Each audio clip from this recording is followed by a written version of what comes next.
Interview দিতে এসেছি, অনেকক্ষণ ধরেই বসে আছি। হঠাৎ আমার ডাক পড়ল, দেখে আসি কি হয়। গিয়ে দেখলাম একজন মধ্যবয়স্ক লোক চেয়ারে বসে আছে। আসসালামু আলাইকুম স্যার, আসতে পারি? আরে খালেদ সাহেব, আসেন আসেন। বুঝলাম না উনি আমাকে এত সম্মান দিয়ে কথা বলছেন কেন। স্যার, এই হলো আমার ফাইল, দেখে নিন। আমি ওনার সামনে ফাইলটা দিয়ে বললাম। আরে করছেন কি? আপনি ইন্টারভিউ দিতে এসেছেন এটাই বেশি। আপনার চাকরিটা হয়ে গেছে। সে কি, আপনি আমাকে কোনো প্রশ্ন করবেন না? না না, তার কোনো প্রয়োজন নেই। আপনি কাল থেকে অফিসারকে বলতে না দিয়ে আমি বললাম, থাক, প্রয়োজন নেই, করবো না আমি এই চাকরি, আসি, আসসালামু আলাইকুম। আমি এই কথা বলেই ফাইলটা নিয়ে চলে আসতে লাগলাম। আরে আরে দাঁড়ান। অফিসার পেছন থেকে ডাকছে, কিন্তু আমি কোনো সাড়া না দিয়ে বাইরে বেরিয়ে এলাম। এসব চাকরিই করব না, এখন থেকে রাস্তাঘাটে ঘোরাফেরা করব। যদি বাইরে কোনো একটা চাকরি পাই তাহলেই হবে। এসব ভেবে রাস্তার মধ্যে দিয়ে হাঁটছিলাম। হঠাৎ খেয়াল করলাম আমার পিছনে একটা গাড়ি অনেকক্ষণ ধরেই হর্ন দিচ্ছে। এতক্ষণ ভাবনার জগতে ডুবেছিলাম, তাই বুঝতে পারিনি। বোঝা মাত্রই সাইডে চলে গেলাম, আর গাড়িটা চলে গেল। আমি ভাবছি এখন এই ব্যস্ত শহরে কোথায় যাব।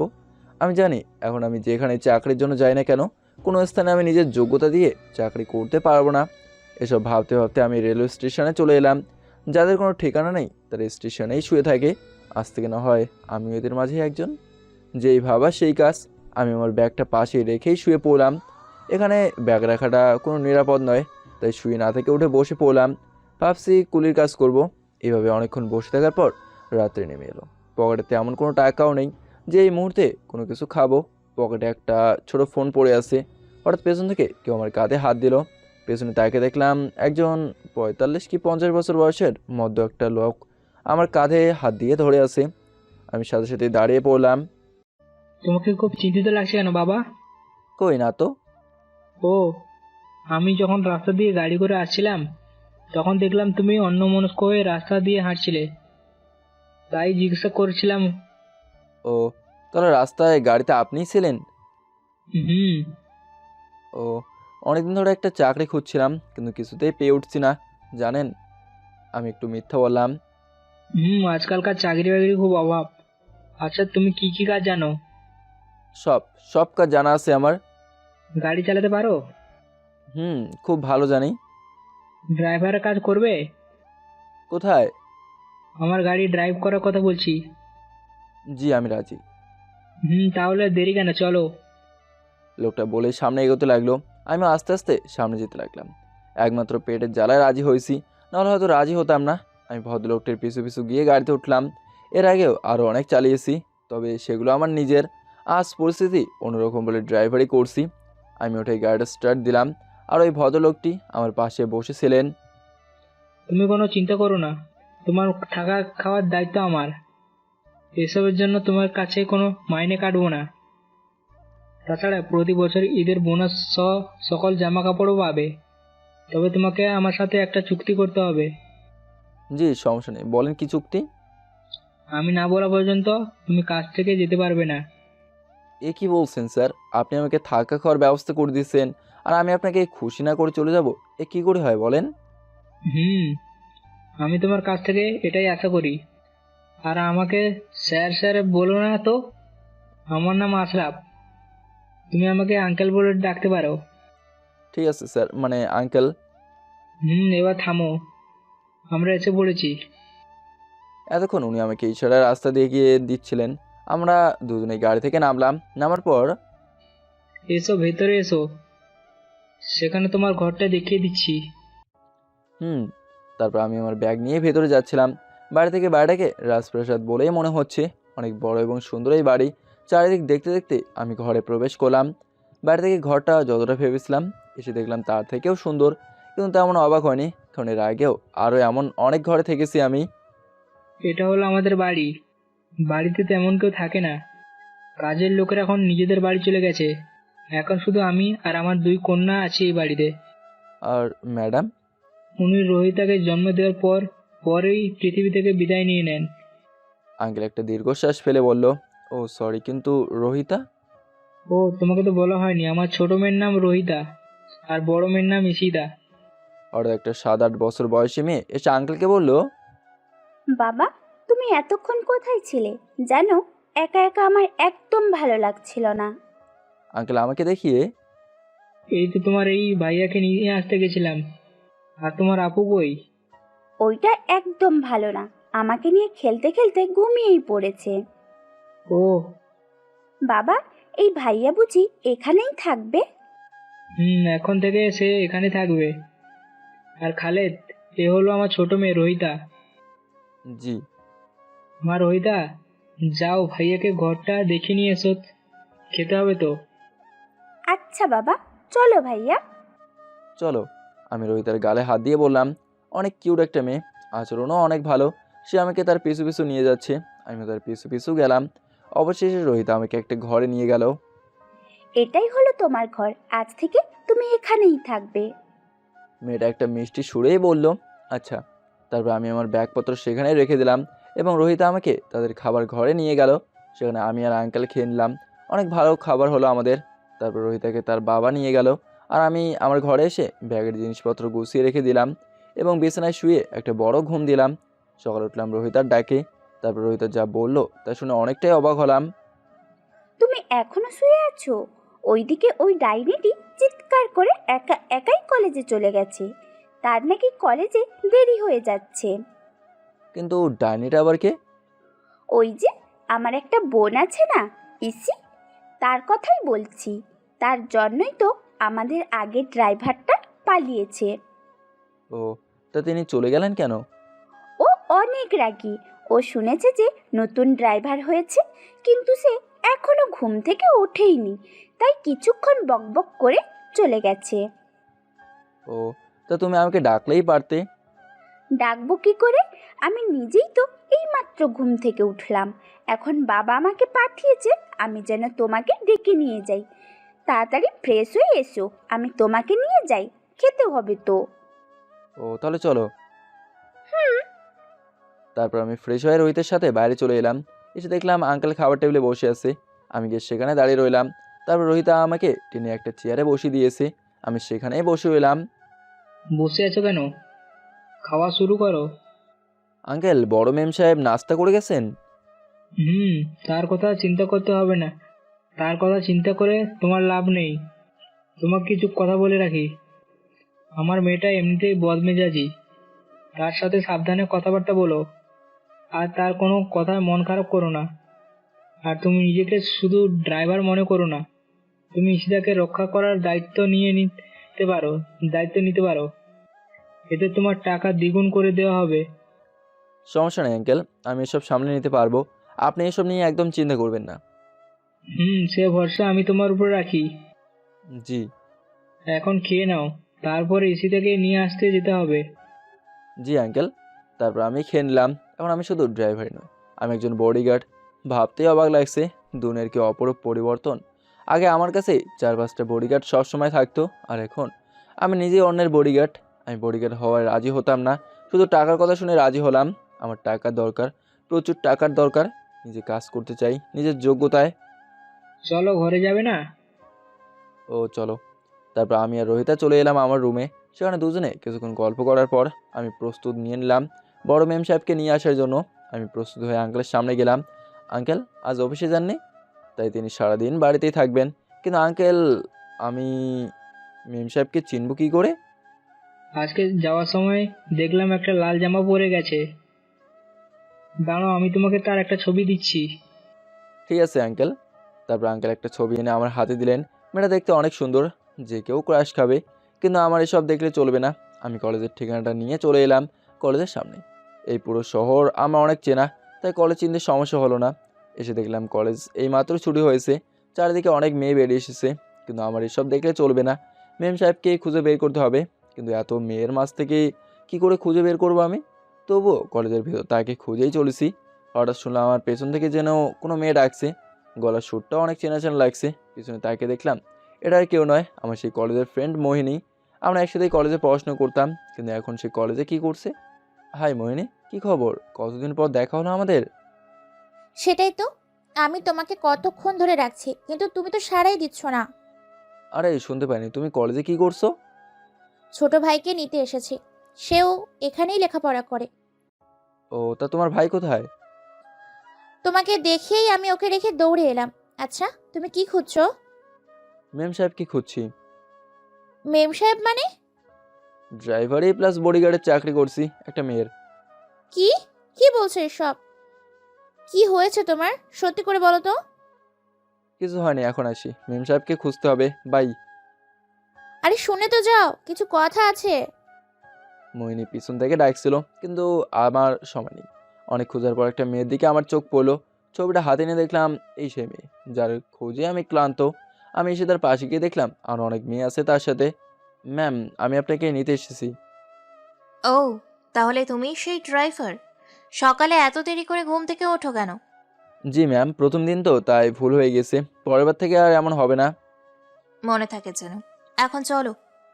ঈশিতার সকল বান্ধবীদেরকে বিদায় জানিয়ে আমার পিছু পিছু আসছিল। আমি লক্ষ্য করলাম ঈশিতা ম্যামের বান্ধবীরা আমার দিকে অদ্ভুত দৃষ্টিতে তাকিয়ে আছে। ঈশিতা ম্যাম মনে হয় বিষয়টা খেয়াল করেননি। আমি আমার মতো গাড়ির দরজা খুলে দিলাম এবং ম্যাম সাহেব সেখানে উঠে পড়লো। তারপর আমি ড্রাইভিং সিটে বসে ড্রাইভ করছিলাম। ঈশিতা ম্যাম পিছনে বসে থাকা আয়নায় তার মুখটা স্পষ্ট ভেসে উঠছে। আমার সে ব্যাপারে কোনো ইন্টারেস্ট নেই। আমি আমার মতো করে গাড়ি ড্রাইভ করছিলাম। তুমি কি সত্যি ড্রাইভার নাকি অন্য কিছু? কি ব্যাপার, ধরা খেয়ে গেলাম নাকি? হ্যাঁ ম্যাম, কেন? না, এমনি। তোমার পোশাক আশাক দেখে মনেই হচ্ছে না যে তুমি একজন ড্রাইভার। যে কেউ দেখলে মনে হবে তুমি কোনো বড় অফিসের বস। না ম্যাম, তেমন কিছু না। আমি একটা চাকরি ইন্টারভিউ দিতে গিয়েছিলাম আর সেখানে এই ড্রেসটাই নিয়ে গিয়েছিলাম। আর এছাড়া আমার দ্বিতীয় কোনো ড্রেস নেই। আমি তোমার জন্য একটা ড্রাইভারের পোশাক নিয়ে দিব, এবং কালকেই। ধন্যবাদ ম্যাম। ম্যাম, আমরা চলে এসেছি। ও আচ্ছা। তারপর আমি গাড়ির দরজা খুলে দিলাম। ঈশিতা ম্যাম ঘরে পৌঁছে গেল আর আমিও পেছন পেছন বাড়িতে ঢুকে পড়লাম এবং নিজের ঘরে ঢুকে গেলাম। গিয়ে দেখলাম রোহিতা আমার ঘরে এসে আমার সকল জিনিসপত্র এলোমেলো করে রেখেছে। আমাকে দেখে পিছনে কি একটা লুকাচ্ছে। এটা কি করছো? তোমার জিনিসপত্রগুলো দেখছিলাম, সাথে তোমার ফাইলটাও দেখলাম। তুমি এসবের কি বোঝো? কোন ক্লাসে পড়ো? তৃতীয় শ্রেণীতে। আমার ফাইল পড়ে কি বুঝলে? আর তোমার হাতে ওইটা কি? ফাইল পড়ে কিছুই বুঝতে পারিনি, শুধু ওপর থেকে সুন্দর লাগছিল, তাই ভাবলাম ভিতর থেকে সুন্দর সুন্দর জিনিসগুলো কেটে নিয়ে যাই। তাই তো হাতে কাঁচি নিয়ে দাঁড়িয়েছিলাম, কিন্তু তুমি এসে যাওয়ায় কারণে কিছুই করতে পারিনি। মাথা ঠিক আছে তো তোমার? এগুলো সব অনেক প্রয়োজনীয়। এই কাজটা তুমি ভুলেও করো না, তাহলে আমার অনেক ক্ষতি হয়ে যাবে, বুঝতে পেরেছো? তুমি এখন না এলে তো আমি সব কেটে ফেলতাম। হুম। আচ্ছা, আপুকে নিয়ে কখন এসেছো? এই তো এখনই। কেন? না, এমনি ওই ডাইনির থেকে সব সময় দূরে দূরে থাকবে। মনে রেখো, আগের ড্রাইভার কিন্তু ওই ডাইনিটির কারণেই গেছে। আচ্ছা, তুমি তোমার আপুর উপর এত রেগে থাকো কেন? কই, আমার সাথে তো ভালো ব্যবহারই করেছো। প্রথম প্রথম তো যমরাজও ভালোভাবে কথা বলে, পরে কার কপালে কি লেখা থাকে সেটাই সে নিজেও জানে না। আরে বাস, তুমি তৃতীয় শ্রেণীতে পড়ে এত উদাহরণ কোথা থেকে শিখলে? আরে, এগুলো উদাহরণ নয়, সত্যি কথা। তুমি এখন বুঝবে না, পরে সময় হলে বুঝবে। আচ্ছা, তোমার কথা মানলাম, ওর থেকে দূরে দূরে থাকবো, কিন্তু এসব তুমি আমাকে বলছো কেন? তোমার সাথে থাকতে আমার খুব ভালো লাগে, যদি চলে যাও তাহলে আমার খুব খারাপ লাগবে। রোহিতা মন খারাপ করে বলল। আরে আরে, মন খারাপ করো কেন? আমি তো আর চলে যাচ্ছি না। রোহিতার দুই গাল টেনে বললাম। এবার চলো, খাবে না? চলো। তারপর আমি আর রোহিতা খাবার টেবিলের সামনে চলে এলাম। সেখানে কাজের বুয়ারা খাবার দিচ্ছে আর আঙ্কেল সেখানে বসে আছে। আমরা যেতেই আমাদের বসতে বললো, আমরাও বসলাম। কিন্তু ঈশিতা ম্যাম এখনও আসেননি। আমি খেয়ে একা একাই চলে এলাম। পেছন পেছন রোহিতাও এলো। রোহিতা, তোমার আপু খেতে আসলো না কেন? সে সব সময় তার ঘরেই খায়, আমি আর বাবা একসাথে খাই। আর এখনো তো তুমিও আমাদের সাথে যুক্ত হয়েছো। কি অদ্ভুত। অনেক মানুষ আছে যারা বাবা মায়ের সাথে একসাথে বসে খেতে চায়, কিন্তু তাদের ভাগ্যে এটা লেখা থাকে না। আর তোমার আপু এত বড় একটা বাড়ির মেয়ে হয়েও একা একা খেতে ভালোবাসে। সবাই তো আর তোমার মতো ভালো মনের মানুষ না। হয়তো রোহিতা ভুল বলছে, কারণ আমি যদি ভালো মনের মানুষ হতাম তাহলে আর বাবা মা এবং শহরের সবচেয়ে ধনী বাবার সন্তান হওয়া সত্ত্বেও অন্যের গাড়ির ড্রাইভার হয়ে থাকতাম না। কি হলো, কি ভাবছো? হুম হুম রোহিতা আমার ভাবনার ছেদ করলো। কিছু না, ভাবছি তোমার বাবা এত ভালো মানুষ যে কিনা একটা অনাথ ছেলেকে নিজের বাড়িতে একটা চাকরি দিয়ে আশ্রয় দিয়েছে। তোমাকে দেখলেই মনে হয় না যে তুমি কোনো সাধারণ ঘরের ছেলে। তোমার চলাফেরা, কথা বলা এবং নিজের ভাবভঙ্গি দেখলে মনে হয় তুমি কোনো বড়লোক বাবার একমাত্র ছেলে। কি অদ্ভুত একটা মেয়ে, মানুষের ভাগভঙ্গি দেখে তার পরিচয় বলে দেয়, কিন্তু তাকে এখন এসব কিছু বলা যাবে না। আরে আমাকে নিয়ে এত ভাবতে হবে না। তোমাকে বড় ম্যাম সব ডাকছেন, তার নাকি রাত্রে কোথায় পার্টি আছে? একজন কাজের লোক এসে বলল, তুমি যাও, আমি আসছি। আমি কথাটা বলার পরেই লোকটা চলে গেল। যাও, না হলে আবার কীর্তি শুরু হয়ে যাবে। বাই। আমি বাইরে বেরিয়ে গাড়িতে বসে রইলাম। কিছুক্ষণ পর দেখলাম ঈশিতা ম্যাম বেরিয়ে আসছে, একটু সেজে এসেছে। এখন তাকে অসম্ভব সুন্দর লাগছে, কিন্তু এই মুহূর্তে আমি যে অবস্থায় আছি তা দিয়ে এসব নজরে না দেওয়াই ভালো। আমি গাড়ি থেকে নেমে ম্যামের জন্য দরজাটা খুলে দিলাম। সেখানে ম্যাম বসার পরে আমি দরজাটা বন্ধ করে সামনে এসে বসে পড়লাম। ম্যাম, কোন দিকে যাব? আমি ম্যামের উদ্দেশ্যে বললাম। ম্যাম একটা ঠিকানা দিল। আমি আর কিছু জিজ্ঞেস করিনি, কী কারণে যাচ্ছে, কোন দিকে, সেই ঠিকানা হিসাব কিছুই জিজ্ঞেস করিনি, কারণ আমি এই শহরের প্রত্যেকটা অলি গলি আমার চেনা। এসব আমার জন্য কিছুই না। কিছুক্ষণ পর ম্যাম বলল, কি হলো? তুমি কি এখানে সব কিছু চেনো না কি? যেখানে ঠিকানা বলছি সেখানেই চলে যাচ্ছ? ম্যাম এই শহরের প্রত্যেকটা স্থান আমার হাতের মুঠোয়, কারণ আমি এর আগেও এখানে ড্রাইভারের কাজ করছি। তোমাকে দেখে মনে হচ্ছে না যে তুমি একজন ড্রাইভার। ম্যাম সবাই এটা বলে, আপনার দেওয়া ঠিকানাটা চলে এসেছি। হুম। আমি গাড়ি থেকে নেমে এসে ম্যামের দরজাটা খুলে দিলাম এবং ম্যাম সেখানেই নেমে গেলেন। তুমি এখানেই দাঁড়াও, ভুল করেও ভিতরে এসো না। কিন্তু ম্যাম এখন তো সন্ধ্যা হয়ে গেছে, কতক্ষণ লাগবে আসতে? যতক্ষণ লাগুক সেটা তোমার না জানলেও চলবে, যা বলছি তাই করো। কিন্তু ম্যাম আমাকে তো আপনার সাথে যেতে হবে। এই সন্ধ্যাবেলায় আমি আপনাকে একা ছাড়তে পারি না, কারণ আমি আপনার বাগেটার বলতে দিল না। নিজের লিমিট ক্রস করো না। এখানের বস তুমি নও, আমি। আর বসের কথা সব সময় মেনে চলবে, না হলে ভালো হবে না। যত সব। ঈশিতা ম্যাম বলেই ক্লাবের ভেতরে চলে গেলেন। কিন্তু ম্যাম আমাকে আর বলতে দিল না, তার আগে চলে গেল। কিন্তু আমার এখানে বসে থাকলে চলবে না। আমি স্পষ্টভাবে জানি এই ক্লাবটা মোটেও ভালো নয়, কিন্তু এখন যদি আমি ভেতরে যাই তাহলে ভেতরের সকলে আমাকে চিনে ফেলবে। আর তারা যদি ঈশিতা ম্যামকে আমার পরিচয় বলে দেয় তাহলে তো আমার মহাবিপদ। আর সবচেয়ে বড় সমস্যা হলো সেখানে গেলে এই ঈশিতা ম্যাম অনেক রেগে যাবেন, আর সেটা আমার পক্ষে ভালো হবে না। তাছাড়া ভেতরে যারা যারা আছে তাদের নাম্বারও আমার কাছে নেই, কারণ আমি আমার সকল সিম খুলে ফেলে নতুন সিম নিয়েছি। এখন আমি কি করব? না পারছি যেতে, না পারছি এখানে থাকতে। কারণ আমি যদি এখানে থাকি তাহলে ভেতর থেকে যারা আসবে তারা আমাকে চিনে ফেলবে, তারপর সেই খবর বাবার কানেও চলে যাবে। না, এটা হতে দিলে চলবে না। আমাকে একটু লুকিয়ে থাকতে হবে। আমি গাড়িটা পার্কিং করে ভেতরে বসে রইলাম। রাত 10টা বাজতে চললো, কিন্তু ম্যামের দেখা নেই। ভেতরে কি কোনো ঝামেলা হয়েছে নাকি? আরও কিছুক্ষণ অপেক্ষা করার পর দেখলাম ঈশিতা ম্যাম বেরিয়ে এলেন। দেখে মনে হচ্ছে অনেকটা রেগে আছেন, কিন্তু কেন, কেউ এসো নাকি? আমি ওনার বডিগার্ড, আমাকে তো সব জানতেই হবে। ম্যামের জন্য গাড়ির দরজাটা খুলে দিলাম। ম্যাম কিছু হয়েছে? কোনো সাড়া নেই, চুপচাপ গাড়িতে বসে পড়লেন। আমি আর কিছু জিজ্ঞেস করিনি। দেখেই বোঝা যাচ্ছে যে ভেতরে কিছু হয়েছে, যার কারণে ম্যামের রাগ মাত্রা ছাড়িয়ে গেছে। বেশি রেগে গেলে কি নাকি বলে তার কোনো ঠিক নেই। আমি সামনে বসে গাড়িকে স্টার্ট দিলাম, তারপর সোজা বাড়ি চলে এলাম। ম্যাম কোনো কথা বলেননি, সোজা ঘরে চলে গেলেন। আমি তার পিছু পিছু গেলাম। বাড়ির ভিতরে কাউকেই দেখলাম না। রোহিত আর আঙ্কেল মনে হয় নিজের ঘরেই আছেন। আমি আমার ঘরে কিছুক্ষণ পর বসেও এলাম আর ভাবতে লাগলাম সেখানে কী এমন হয়েছে। এই খবর যদি আঙ্কেল জানতে পারে তাহলে আমি কি জবাব দেবো? না, আমি আবার সেখানে যাব। তাই আমি ঘর থেকে বেরিয়ে গেলাম। তারপর ভাবলাম এখন আমি নিজের কাজে যাচ্ছি, মালিকের গাড়ি নিয়ে যাওয়া ঠিক হবে না। তাছাড়া এত রাতে কোনো গাড়িও পাওয়া যাবে না। বুঝতে পেরেছি আজ আমাকে আমার পরিচয় প্রকাশ করতে হবে। তাই আমি বড় রাস্তার পাশে দাঁড়ালাম, যে রাস্তা দিয়ে ড্রাগস, হিরোইন, ইয়াবা পাচার হয়। কিন্তু সেই খবর একমাত্র আমি আর আমার শত্রুপক্ষের লোকেরা ছাড়া পুলিশ নিজেও জানে না। কিছুক্ষণ দাঁড়িয়ে থাকার পর হঠাৎ আমার অপেক্ষা অবসান হলো। দেখলাম আমার শত্রুপক্ষের একজন মোটরসাইকেল করে এদিকে আসছিল। আমাকে সে এখনও দেখতে পায়নি। আমি মুখটা ঢেকে তার সামনে দাঁড়ালাম। কে তুই? এখানে কেন এসেছিস? রাস্তা থেকে সরে দাঁড়া। তোর মোটরসাইকেলটা আমার লাগবে। কি? আমি তোকে আমার মোটরসাইকেল দেবো কেন? কারণ আমি চেয়েছি। বলতে বলতে মুখ থেকে কাপড়টা সরে নিলাম। আমার চেহারা দেখে ও অনেকটা ভয় পেয়েছে। মোটরসাইকেল সেখানে ফেলে রেখেই দৌড়ে পালিয়েছে। হয়তো ও কখনোই ভাবেনি যে আমাকে সে সামনাসামনি দেখতে পাবে। ভাববেই কী করে? আমি তো কখনো কারোর সামনেই আসিনি। এসেছে আমার ছবি, এতে এরা সবাই আতঙ্কিত।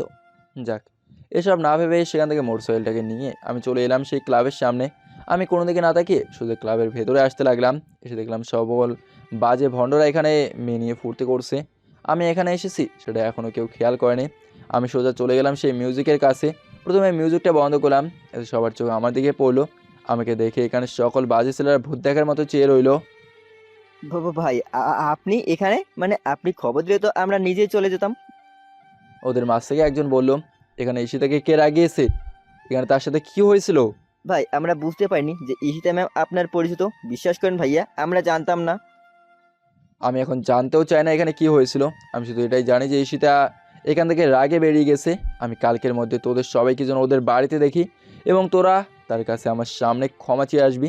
মনে রাখিস, এ শহরে তার রক্ষা কবচ আমি। আর যদি তোরা না গিয়েছিস।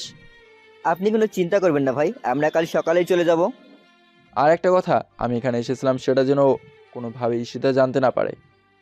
আপনি কোনো চিন্তা করবেন না ভাই, এই বিষয়ে আপনি একদম নিশ্চিন্তে থাকতে পারেন। আমরা সকাল সকাল পৌঁছে যাবো সেখানে। আমি ওদেরকে বলেই পেছনে চলে আসতে লাগলাম। এখন একদম নিশ্চিত হতে পেরেছি, কারণ এরা কখনোই আমার কথার অবাধ্য হবে না, কারণ এরা সবাই একদিন আমার পোষা ছিল। অবশেষে বাড়ি চলে এলাম। তবে মোটরসাইকেলটা রাস্তায় ফেলে দিয়ে এসেছি, কারণ এখানে আনলে অনেক জবাবদিহিতার মুখোমুখি হতে হবে আমাকে। তার থেকে এটাই ভালো। এসে দেখলাম সবাই শুয়ে পড়ছে, দরজা বন্ধ। ওরা কেউই মনে হয় জানতে পারেনি যে আমি বাইরে বেরিয়ে গিয়েছিলাম, আর তাই তারা দরজা বন্ধ করে শুয়ে পড়ছে। কারণ আমি যদি ঘরে না যাই তাহলেও ঝামেলায় আছে। তাই যত ঝামেলায় থাকুক আমাকে ঘরের ভিতরে প্রবেশ করতেই হবে। কিন্তু কীভাবে? তখন মনে পড়লো যে আমার ঘরের জানলার পাশে একটা বট গাছ আছে, আমাকে সেখান দিয়েই প্রবেশ করতে হবে, নাহলে পরে আরও বিপদ হতে পারে। আর এখন যদি কেউ দেখে ফেলে তাহলেই বিপদ। পেছনে তাকিয়ে দেখলাম আশেপাশে কেউ নেই, দারোয়ান নাক ডেকেই ঘুমাচ্ছে। তাই আমি আর কিছু চিন্তা না করে গাছ বেয়ে উপরে উঠলাম আমার ঘরে। আমার ভাগ্য ভালো যে জানালাটা খোলা ছিল, যার কারণে আজকের মতো আমার রেহাই। আমি দরজাটা বন্ধ করে এসে শুয়ে পড়লাম। সকালে শুনলাম বাইরে কেউ আমার নাম ধরে ডাকছে। ভালো করে লক্ষ্য করে দেখলাম এটা রোহিতা। আমার মনেই ছিল না যে এই বাড়ির কেউ নিজের দরজা বন্ধ করে ঘুমান না। আর দেরি না করে দৌড়ে এসে দরজাটা খুলে দিলাম, রোহিতাকে ঘরে নিয়ে এলাম। কাল রাতে কোথায় ছিলা? কোথায় আবার? নিজের ঘরে। কেন? মিথ্যে বললে কিন্তু আমি আব্বুকে বলে দিব যে কালকে রাতে তুমি বাসার বাইরে ছিলা। কই বাইরে ছিলাম? আমি তো মাঝরাতে বাসায় চলে এসেছিলাম। এইবার পথে এসো।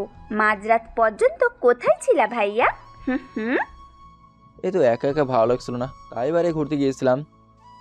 কিন্তু দরজা তো বন্ধ ছিল, তুমি ভেতরে ঢুকলে কেমনে করে? সেটা না হয় পরে বলি, এখন বলো এসব তুমি জানলে কি করে? রাতে আপু বাসায় আসার পর আমি তোমার ঘরে গিয়েছিলাম, কিন্তু তোমাকে পাইনি আর কাউকে বলিও নি। এটা একটা বুদ্ধিমানের কাজ করেছো। আচ্ছা, তোমার আপু কোথায়? নিজের ঘরেই রেডি হচ্ছে, কলেজে যাবে বলে। আচ্ছা আপু এত রেগে আছে কেন বলো তো? জানি না, তবে কিছুক্ষণ পর মনে হয় ভালো হয়ে যাবে। এত নিশ্চিত কি করে হচ্ছ তুমি? আপুর সাথে সাবধানে কথাবার্তা বলো, এমনিতে রাগের পরিমাণ অনেক বেড়ে গিয়েছে। সে নিয়ে তুমি চিন্তা করো না, অতি তাড়াতাড়ি এর ব্যবস্থা করে ফেলবো। তুমি এখন যাও, আমাকে রেডি হতে হবে, নাহলে মেম সাহেব দেরি হয়ে যাবে। তারপর রোহিতা চলে গেল। আমি ফ্রেশ হয়ে নিলাম, অমনি ম্যামের ডাক পেলো, তাই বেরিয়ে গেলাম। প্রয়োজন হলে বাইরে খেয়ে নেবো। আমি ম্যামের সাথে তেমন কোনো কথা বলিনি, ম্যামকে গাড়িতে করে নিয়ে যাচ্ছিলাম। কিন্তু চিন্তার বিষয় হলো ওরা এখনও আসেনি কেন? ওদের তো এতক্ষণে চলে আসার কথা। তাছাড়া ম্যাম এখনও রেগে আছে। আমি নিশ্চিত সেখানে যা হয়েছিল তা কোনো রকম ভালো ছিল না। ম্যাম, একটা কথা বলবো? ম্যাম, গতকাল রাত্রে আপনি এমন রাগ করে বেরিয়ে এসেছিলেন কেন? কি হয়েছিল সেখানে? কিছু হয়নি। প্লিজ ম্যাম, দয়া করে বলেন। বললাম তো কিছু হয়নি। এক কথা কতবার বলো? আর একটাও কথা না বলে চুপচাপ গাড়ি চালিয়ে যা। ফালতু মেজাজ গরম করে সব সময়। উনি এই কথা বলার সাথে সাথে গাড়িটা ব্রেক মারলাম। কি হলো? গাড়ি থামালি কেন? ম্যাম, সামনে কার যেন গাড়ির সামনে দাঁড়িয়ে আছে। কালকে সেই ক্লাবের ছেলেগুলো এসে গিয়েছে। ম্যাম গাড়ি থেকে নেমে গিয়ে ওদের মাঝে লিটারে গেলে একটা থাপ্পড় মারলো। সেই ছেলেটা আমার দিকে তাকিয়ে আছে। আমি সেটাই বললাম ক্ষমা চেয়ে নিতে। তোদের লজ্জা করে না? কাল আমার সাথে এত খারাপ বিহেভ করেও আজ আবার আমার পথ আটকে দাঁড়িয়েছিস। আসলে ম্যাম আমরা বুঝতে পারিনি যে আপনি, না মানে আমরা কালকের জন্য দুঃখিত। ওরা আমার কথা বলে দিতে চেয়েছিল, কিন্তু আমি সেটা করাই আর বলেনি। ছি, তোদেরকে বন্ধু ভাবতেও আমার খারাপ লাগছে। ঈশিতা বলেই গাড়িতে এসে বসে পড়লো। ম্যাম, এখন কোথায় যাব? কলেজে। জি ম্যাম। বাবা, এখনও তেজ কেমনই? ওরা ক্ষমা চাইলো তবুও তেজ ওই রকমই। আমি এসবে কিছু না ভেবে গাড়ি চালাতে শুরু করলাম। অবশেষে চলে এলাম কলেজে। তুমি এখানেই দাঁড়িয়ে থাকো, আমি 1 ঘন্টা ক্লাস করে আবার এখানেই চলে আসবো। ম্যাম আবার তুমি করে বলছে। আচ্ছা ম্যাম। ম্যাম চলে গেল। অনেকক্ষণ ধরে গাড়ির ভেতরেই বসে রইলাম, বাইরে বেরোনোর চেষ্টাও করিনি। প্রায় 2 ঘন্টা হয়ে গেল। অনেক ছাত্র বেরিয়ে গেছে, কিন্তু ম্যাম এখনও আসেনি। ভিতরে কোনো বিপদ হয়নি তো? আমি মুখে একটা কাপড় দিয়ে ঢেকে কলেজে প্রবেশ করলাম। প্রত্যেকটা ক্লাস তন্ন তন্ন করে খুঁজলাম, কিন্তু ম্যামকে পাইনি। তাই কলেজের ছাদে চলে এলাম। এসে দেখলাম এখানে অনেক সুন্দর করে সাজানো হয়েছে। দেখে বোঝা যাচ্ছে এটা কারো বার্থডে পার্টি। দূরে ঈশিতা ম্যামকে দেখা যাচ্ছে। আশেপাশে তাকিয়ে আমি আরও অবাক হলাম, কারণ এখানে একটা ছেলে দাঁড়িয়ে আছে, আর সে হলো এই শহরের সবচেয়ে খারাপ কাজ করে এমন একজন মানুষের সন্তান। এর আগে ওর সাথে আমার অনেক লড়াই হয়েছে। আমি মুখ ঢাকা অবস্থায় ম্যামের সাথে কথা বলতে চলে গেলাম। ম্যাম আমাকে দেখেই চিনতে না পেরে মুখের কাপড় সরিয়ে দিল। আমি এখন সবার সামনে, কিন্তু মুখ ঢাকা নয়। যদি কেউ আমাকে চিনে নেয় তাহলে যত সমস্যা শুরু হবে। তাই আমি ম্যামের হাত ধরে টেনে গাড়ির সামনে নিয়ে এলাম। ঠাস ঠাস। বুঝলাম না কেন আমাকে থাপ্পড় মারলো। আমি ওকে এখানে নিয়ে এলাম এজন্যই, নাকি আর কিছু? আমি চুপ। তোর সাহস হয় কি করে আমাকে আমার বয়ফ্রেন্ডের সামনে থেকে এভাবে হাত ধরে নিয়ে আসার? আজ আমার বয়ফ্রেন্ডের বার্থডে, আর তুই আজকের দিনেই আমার এত বড় ক্ষতি করে দিলি। উফ, কি জানি সে হবে এখন কি মনে করে। আসলে আমি বুঝতে পারিনি ম্যাম যে এমন একটা কিছু হয়ে যাবে। কিন্তু ম্যাম ওই শেফ ছেলেটা তো ভালো না। আমি ভালো করেই জানি কে ভালো আর কে খারাপ। আমার বিষয় নিয়ে ভাবার অধিকার তোকে কে দিয়েছে? আপনার বাবা আমাকে শুধু ড্রাইভার নয়, বডিগার্ডের চাকরিটাও দিয়েছে। সেটা আমার বাবার সমস্যা। তুই 2 টাকার জন্য আমার বডিগার্ডের চাকরিও নিয়ে নিলি। আচ্ছা, তোকে আমি বাবার চেয়ে বেশি টাকা দিব, তবুও তুই নিজের বডিগার্ডের চাকরিটা ছেড়ে দে। সরি ম্যাম, এটা আমার পক্ষে সম্ভব নয়, কারণ আমি আপনার বাবাকে কথা দিয়েছি। আপনি আপনার আবার বার্থডে পার্টিতে ফিরে যান। আপনি না আসা পর্যন্ত আমি অপেক্ষা করব। সেটা তুই না বললেও আমি যাব। হুম, যত সব। আসলে আমি নিজে থেকে এই কাজটা করতে চাইনি। ম্যামের সাথে ওই খারাপ ছেলেদের দেখে ম্যামকে ওইখান থেকে নিয়ে এসেছিলাম, কিন্তু এখানে হিতের বিপরীত হলো। আমি গাড়ির ভেতরে প্রবেশ করে একা একা বসে রইলাম আর ভাবতে লাগলাম কিছুক্ষণ আগের কথা। সেখানে সেই খারাপ ছেলেগুলো আমার পরিচিত। ওরা যদি ঈশিতাকে সব বলে দেয় তাহলে আমি কি করব? আর এমনিতে ঈশিতার যা দেমাগ, টাকার গরমে সে অন্ধ হয়ে আছে। টাকার গরম দেখায়। সে যখন কথাগুলো বলছিল তখন ইচ্ছা হচ্ছিল তার বাবার সকল সম্পত্তি এখনই কিনে নিয়ে পথে বসিয়ে দেই, কিন্তু এই কাজটা করতে হলে আমাকে প্রথমে বাবার সাহায্য নিতে হবে, যেটা আমার একদম পছন্দ না। কিছু করার নেই, অপেক্ষা করতেই হবে, কারণ আমি আমার জেদ রক্ষা করার জন্য সব কিছু করতে পারি। অনেকক্ষণ অপেক্ষা করলাম, প্রায় সন্ধ্যা হয়ে এলো। এর মাঝে আমি কিছু খেয়ে নিলাম। এখন আমি এক জায়গায় বসে আছি, হঠাৎ কিছু মানুষের পায়ের আওয়াজ পেলাম। মনে হয় তারা বেরিয়ে আসছে। আমি তাড়াতাড়ি করে মুখে কাপড় দিয়ে ঢেকে নিলাম। এখন আমার সবার সামনে আসা একদম ঠিক হবে না। ওরা আমার পাশে এসে একজন আরেকজনকে বাই বলে এক একজন এক এক দিকে চলে গেল। এসে তো আমার পেছনে ওঠো। আমি এই গাড়ি স্টার্ট দিয়ে সামনে এগোতে লাগলাম। আজকে আর প্রতিদিনের মতো এক রাস্তা দিয়ে যাব না, আমাকে একটা নতুন রাস্তা দিয়ে নিয়ে চল। কিন্তু ম্যাম আপনাদের বাসে যাওয়ার রাস্তা দুটোই কিন্তু সেই 2 নম্বর রাস্তাটা বিপজ্জনক হতে পারে। তা বাবা তোকে রেখেছে কি করতে? আমার বয়ফ্রেন্ডের সামনে থেকে আমাকে নিয়ে আসতে পারিস, অথচ অন্যের কাছ থেকে উদ্ধার করতে পারবি না?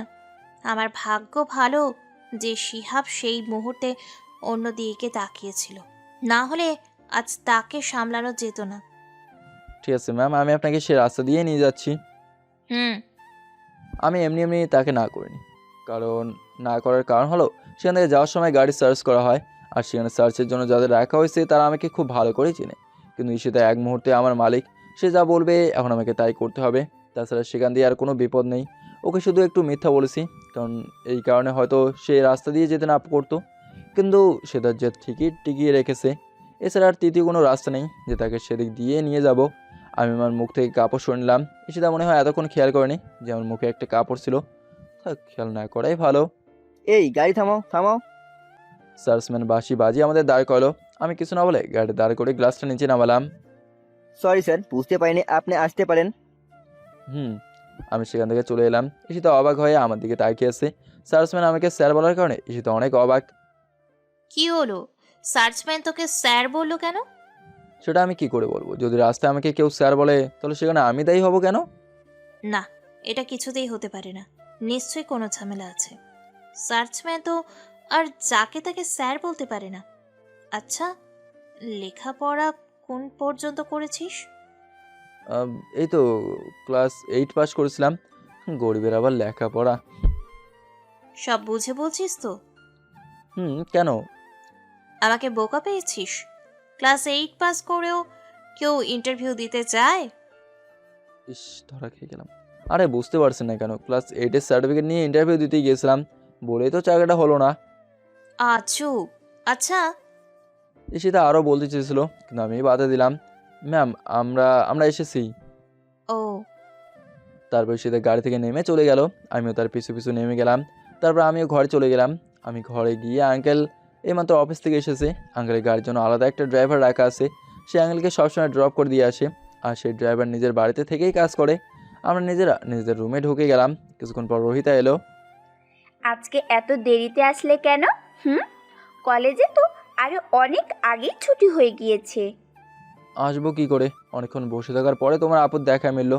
আজকে তোমার দুলাভাইয়ের বার্থডে তো, তাই একটু দেরি হয়েছে। দুলা ভাইটা আবার কে? হুম হুম। তোমার আপুর বয়ফ্রেন্ড। ও, আপুর বয়ফ্রেন্ড আছে? আগে তো জানতাম না। দাঁড়াও, আপুকে জিজ্ঞেস করে আসি। কি, তার মানে তুমি আগে জানতে না? কই না তো, দাঁড়াও, কথাটা আপুর মুখ থেকে শুনে আসি। রোহিতা দৌড়ে চলে গেল। ইস, রোহিতা যদি সেখানে আমার কথা বলে দেয় তাহলে পুরো ঝামেলার হাট বসে যাবে। আমি আরও মনে করেছি যে ইতিশিতা তার বোনকে সব আগে থেকেই বলে রেখেছে। কিছুক্ষণ বসে থাকার পর রোহিতা এসে গেল। আমি তাকে কিছু বলার আগে রোহিতা বলতে শুরু করলো, তোমাকে আপু ডাকছে, এক্ষুনি তার রুমে যেতে। তাহলে কি তুমি সব? আরে চলোই না। রোহিতা আমার হাত ধরে টানতে টানতে নিয়ে গেল। রোহিতা সামনে যাচ্ছে আর আমি যাচ্ছি পিছনে, কারণ এর আগে কখনো আমি ঈশিতার রুমে যাইনি। জানি না কি নাকি জিজ্ঞেস করে বসে, কেন যে রোহিতাকে এসব বলতে গেলাম। অবশেষে রোহিত আমাকে টানতে টানতে ঘরে নিয়ে গেল। গিয়ে দেখলাম ঈশিতা কার সাথে যেন চ্যাটিং করছিল। আমি যেতেই, ওকে এসব বলার মানে কি? কি বললাম ম্যাম? ন্যাকামো হচ্ছে আমার সাথে? সব কিছু জেনেও না জানার ভান করছিস? রোহিতাকে শিয়াবের বিষয়ে কি বললি? আসলে ম্যাম, আমি জানতাম না যে এই ব্যাপারে রোহিতা কিছু জানে না। এখনই আমার সামনে থেকে বেরিয়ে যা। আচ্ছা ম্যাম। আমি সেখানে এক মুহূর্ত না দাঁড়িয়ে চলে এলাম বাইরে। এসে আমার রুমে শুয়ে পড়লাম। আমার পিছু পিছু রোহিতাও এসে হাজির হলো। আমি বুঝতে পারিনি যে আপু তোমাকে এত বকা দিবে। আমি জানতাম না যে আপু তোমার সাথে এত খারাপ ব্যবহার করে। আরে না, সমস্যা নেই, তুমি তো সব না জেনেই করেছো। হুম, তুমি খুব ভালো, কারোর সাথে রাগ করো না, শুধু সবার সাথে ভালো ব্যবহার করো। কিন্তু আমার আপুটা অনেক খারাপ, কারোর সাথে ভালো ব্যবহারও করে না, সবাইকে নিচু চোখে দেখে। ম্যামের নামে বদনাম করছো, আমি যদি তোমার আপুকে এসব বলে দেই? আমি জানি তুমি কখনো বলবে না। এত বিশ্বাস? চলো আমরা খেয়ে আসি, বাবা মনে হয় এক্ষুনি খাবার জন্য ডাকবে। কিন্তু আমি তো ক্যাম্পাস থেকে খেয়ে এসেছি, তাহলে খাবো কি করে? এক কাজ করো, তুমি তোমার বাবার সাথেই খেয়ে নাও। দূর, তুমি একটুও ভালো না, একা একা খেয়ে এসেছো, তোমার সাথে কথাই বলবো না এখন। আমি আরে, আমি কি আর বলতে না দিয়ে সে দৌড়ে চলে গেল। আমি শুয়ে পড়লাম, ভালো লাগছিল না। অতীতের কথাগুলো খুব মনে পড়ছে। কোথায় শহরের সবচেয়ে আরামায় এসে থাকা ছেলেটা, আর কোথায় আমি। আমাদের চেহারার অনেক মিল, কিন্তু দুঃখের বিষয় হলো আমাদের চেহারার অনেক মিল, কেননা সেই ছেলেটাই আমি। এসব ভাবতে ভাবতে কখন যে ঘুমিয়ে পড়ছি তার কোনো ঠিক নেই। সকালে ঘুম ভাঙালো একা একা। আজ রোহিতাও ডাকলো না, হয়তো সে নিজেই এখনও ঘুমাচ্ছে। আমি ফ্রেশ হয়ে নিলাম। তারপর একজন বুয়া খাবার দিল যে আজকে থেকে নাকি কিছুদিনের জন্য ঈশিতার কলেজ বন্ধ, আর তাই আজ থেকে আমাকে রোহিতার দেখাশোনা করতে হবে। তারপর ওই বুয়া বলল আমাকে আঙ্কেল ডাকছেন। আমি স্যারের কাছে গেলাম, দেখলাম আঙ্কেল খাবার টেবিলে বসে আছে। আঙ্কেল, আপনি আমাকে ডেকেছিলেন? বসো। আঙ্কেল বলল। আমিও বসে পড়লাম। আমি বলছিলাম কি, আজ থেকে যেহেতু ঈশিতা মামুনির কলেজ বন্ধ, তাই ভাবছিলাম আজ থেকে কিছুদিনের জন্য তুমি রোহিতের সাথে থাকো। তেমন কিছু করতে হবে না, শুধু একবার দিয়ে আসা আর একবার নিয়ে আসা কাজটা করতে হবে। বাকি সময় ঈশিতার বডিগার্ড হয়ে থাকবে। ঠিক আছে আঙ্কেল। আমি জানি, আমি যাই বলি না কেন তুমি অমত করবে না। এবার খেয়ে নাও, রোহিতাকে স্কুলে পৌঁছে দিতে হবে তো। জি আঙ্কেল, কিন্তু রোহিতা কোথায়? সকাল থেকে তাকে দেখছি না যে। সে তার আপুর সাথে ঘুমিয়েছে, প্রতিদিন তার আপুই তাকে ডেকে তোলে, কিন্তু আজ ঈশিতার কলেজ বন্ধ, সে দেরিতে ঘুম থেকে উঠবে। আর আমিও রোহিতাকে ডেকে তোলার সময় পাইনি, তুমি একটু কষ্ট করে ডেকে দিও। আঙ্কেল, আমি এখনই ডেকে নিয়ে আসছি। আমি উঠে চলে আসতে লাগলাম। আরে খেয়ে যাও। আঙ্কেল, আপনি খেয়ে নিন, আমি রোহিতের সাথে খেয়ে তাকে স্কুলে পৌঁছে দেবো। হুম। আমি ওপরে চলে এলাম। কালকে যেহেতু রোহিত আমাকে ঈশিতার ঘর দেখেছে, তাই ঘর চিনতে সমস্যা হচ্ছে না। আমি এসে দেখলাম ঈশিতার ঘরের দরজা খোলা। এমনিতেই তাদের ঘরের দরজা খোলা থাকে। রুমে এসে দেখলাম তারা দুই বোন একজন আরেকজনকে জোরে ধরে ঘুমিয়ে আছে। আমি তাদের সামনে গেলাম। রোহিতাকে ডাক দিলে ঈশিতা রেগে যাবে। এমনিতে রাগেই পুরো গোডাউন ওর ভিতরে, কিন্তু ঘুমন্ত অবস্থায় তাকে পুরো বিপরীত দেখা যায়। মায়াবী মুখ, এলোমেলো চুল, জানালার বাইরে থেকে একটু আলো এসে পড়ছে তার গালে। এমত অবস্থায় তাকে একদম পরীর মতো লাগছে। পার্থক্য শুধু এটাই, তার ডানা নেই। ইচ্ছে করছিল তার গালে গিয়ে একটা ছোট্ট করে চুমু দিয়ে আসি। হ্যালো। রোহিত অনেকক্ষণ ধরে ডাকছিল, কিন্তু আমার কানেই যায়নি। কি ও তুমি উঠেছো? তোমাকে ডাকতেই তো এখানে আসলাম। এখানে তুমি আমাকে ডাকছো নাকি আমি তোমাকে? হুম। সে একজন ডাকলেই হলো। তুমি আমাকে ডাকছো, না হয় আমি তোমাকে। এখন ওঠো তাড়াতাড়ি, উঠে ফ্রেশ হয়ে নাও। আজ আমি তোমার সাথে স্কুলে যাব। সত্যি? যতদিন তোমার আপুর কলেজ খোলা না হবে ততদিন আমি তোমাকে তোমার স্কুলে দিয়ে আসবো, আবার নিয়ে আসবো। ও, কি মজা! দাঁড়াও, আমি এক্ষুনি ফ্রেশ হয়ে আসছি। তাড়াতাড়ি চলে এসো, সময় কম। রোহিত হাসতে হাসতে চলে গেল। আমি সেখানে দাঁড়িয়ে থাকিনি। ঈশিতা আমাকে তার ঘরে দেখতে পেলে রাগে আগুন হয়ে যাবে, তাই এখন এখানে না থাকাই ভালো। তাই আমিও সেখান থেকে বেরিয়ে এলাম। নাস্তার টেবিলে একা একা বসে এলাম। কিছুক্ষণের মাঝে রোহিতা চলে এলো। তাকে নিয়ে সকালে নাস্তা করে বেরিয়ে পড়লাম। তাকে নিয়ে একটা রিক্সায় উঠবো, কিন্তু আমার শরীরে এখন স্বাভাবিক পোশাক, এখনও ড্রাইভারের পোশাক কেনা হয়নি। আমার মুখ ঢাকতে হবে। আমি একটা কাপড় নিয়ে মুখটা ঢেকে ফেললাম। কি হলো? তুমি মুখ ঢাকলে কেন? হুম হুম। কই কিছু না তো। রাস্তার ধুলো বলে আমার একদম অসহ্য লাগে, তাই মুখ ঢেকে নিলাম। ও, তাহলে চলো। তারপর একটা রিক্সা নিয়ে আমরা দুজনে উঠে পড়লাম। কিছুক্ষণের মধ্যে স্কুলে পৌঁছে গেলাম। রোহিতাকে তার ক্লাসরুমে পৌঁছে দিয়ে চলে এলাম প্রিন্সিপালের রুমে।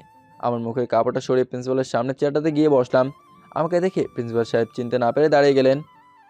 কে আপনি? এভাবে অভদ্রের মতো বসে পড়লেন কেন? অভি রায়, গ্রুপ অফ ইন্ডাস্ট্রির মালিক অভি রায়। স্যার, আসলে আমি আপনাকে চিনতে পারিনি। একবার আপনার ছবি দেখেছিলাম, কিন্তু এখন কিছুক্ষণের জন্য আপনার মুখটা ভুলে গিয়েছিলাম। আমার মনে হচ্ছে আমি এই মুহূর্তে স্বপ্ন দেখছি। Sir, I am sorry. চেনার কথা নয়, এই এলাকায় আমাকে কেউই চিনতে পারবে না। স্যার, আমি কি আপনার কোনো উপকার আসতে পারি? হুম এই স্কুলের 3য় শ্রেণীর ছাত্রী রোহিতা চৌধুরীকে সর্বদা চোখে চোখে রাখার দায়িত্ব আপনার। ঠিক আছে স্যার, আপনি কোনো চিন্তা করবেন না। এই স্কুলে রোহিতের কোনো সমস্যা হবে না। না, তাকে অন্য ছাত্রদের থেকে আলাদা করে দেখতে হবে না। আমি চাই স্কুলে থাকা অবস্থায় তার জন্য কোনো বিপদ না হয়। আমি এখানে প্রতিদিন আসতে পারবো না। এ নিয়ে আপনি কোনো চিন্তা করবেন না। আচ্ছা, আপনাকে একটা কথা জিজ্ঞেস করব, যদি অনুমতি দেন তাহলে। হুম আপনি কি আশরাফ চৌধুরীর জামাই হন? না, মানে তার তো একটা সুযোগ্য মেয়ে আছে, তাই ভাবলাম। এ নিয়ে আপনার মাথাকে না ঘামালেও চলবে। আপনাকে যা বলেছি শুধু তাই করবেন। আর মনে রাখবেন, আমার পরিচয় এখানে আপনি ছাড়া কেউ যেন না জানতে পারে। ঠিক আছে। প্রিন্সিপাল কোনো প্রশ্ন না করে সোজা উত্তর দিয়ে দিল। তারপর আমি সেখান থেকে উঠে আবার মুখোশ পরে বাইরে বেরিয়ে এলাম। এখানে আমার অনেক সময় চলে গেছে। কিছুক্ষণের মধ্যে স্কুল ছুটির ঘন্টা বাজবে, তাই আমি সেখানে অপেক্ষা করতে লাগলাম। অনেকক্ষণ পর স্কুল ছুটি হয়ে গেল। তারপর রোহিতও বেরিয়ে এলো। আমি তাকে নিয়ে রিক্সায় করে বাসে চলে এলাম। এভাবেই কিছুদিন চলে গেল। এরই মধ্যে ঈশিতার কলেজের বন্ধ শেষ হয়ে গেল। চৌধুরী বাড়িতে এখন অনেক পরিবর্তন দেখা দিয়েছে। রোহিতা প্রতিদিন আমার সাথে ঘুমায়। ঈশিতা সবার সাথে একসাথে বসে 3 বেলা খাবার খায়। আর 10টা বাড়ির মতো এটাও এখন একটা আনন্দময় বাড়ি। শুধু একটা সমস্যা এখনও রয়ে গেছে, আর সেটা হলো ঈশিতার সেই খারাপ ব্যবহার।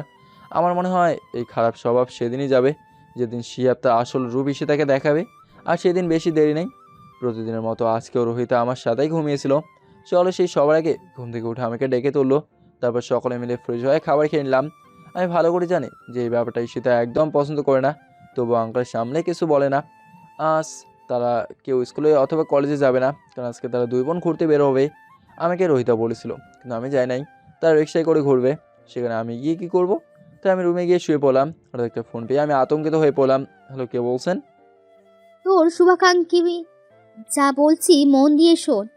এখনই আভামনি পার্কে চলে আয়, আমি তোর জন্য সেখানেই অপেক্ষা করব। একটা মেয়েলি কণ্ঠে, কিন্তু কণ্ঠটা অনেক চেনা চেনা লাগছে। কে আপনি, আর আপনার কথা আমি দেখা করব কেন? এতে তোর খারাপ হবে না, ভালোই হবে। তুই যাকে মনে প্রাণে খুঁজছিস, দুর্জন চক্রবর্তী, তার খবর আমি জানি। কিন্তু আপনাকে চিনব কি করে? আমি তোকে চিনে নিব। বলে মেয়েটা ফোন কেটে দিল। আমি তাড়াতাড়ি করে বেরিয়ে এলাম। দেখলাম রোহিত আর ঈশিতা আমার আগেই বেরিয়ে গেছে। তাদের বাড়ি থেকে মেন রাস্তা যাওয়ার রাস্তা দুইটা, একটা দিয়ে তারা যাচ্ছে আর বিপরীত রাস্তা দিয়ে আমি চললাম। অবশেষে পৌঁছে গেলাম আভামনি পার্কে। চারিদিকে খুঁজতে লাগলাম কিন্তু কোথাও খুঁজে পেলাম না। একটা ফোন দিলাম। আপনি কোথায়?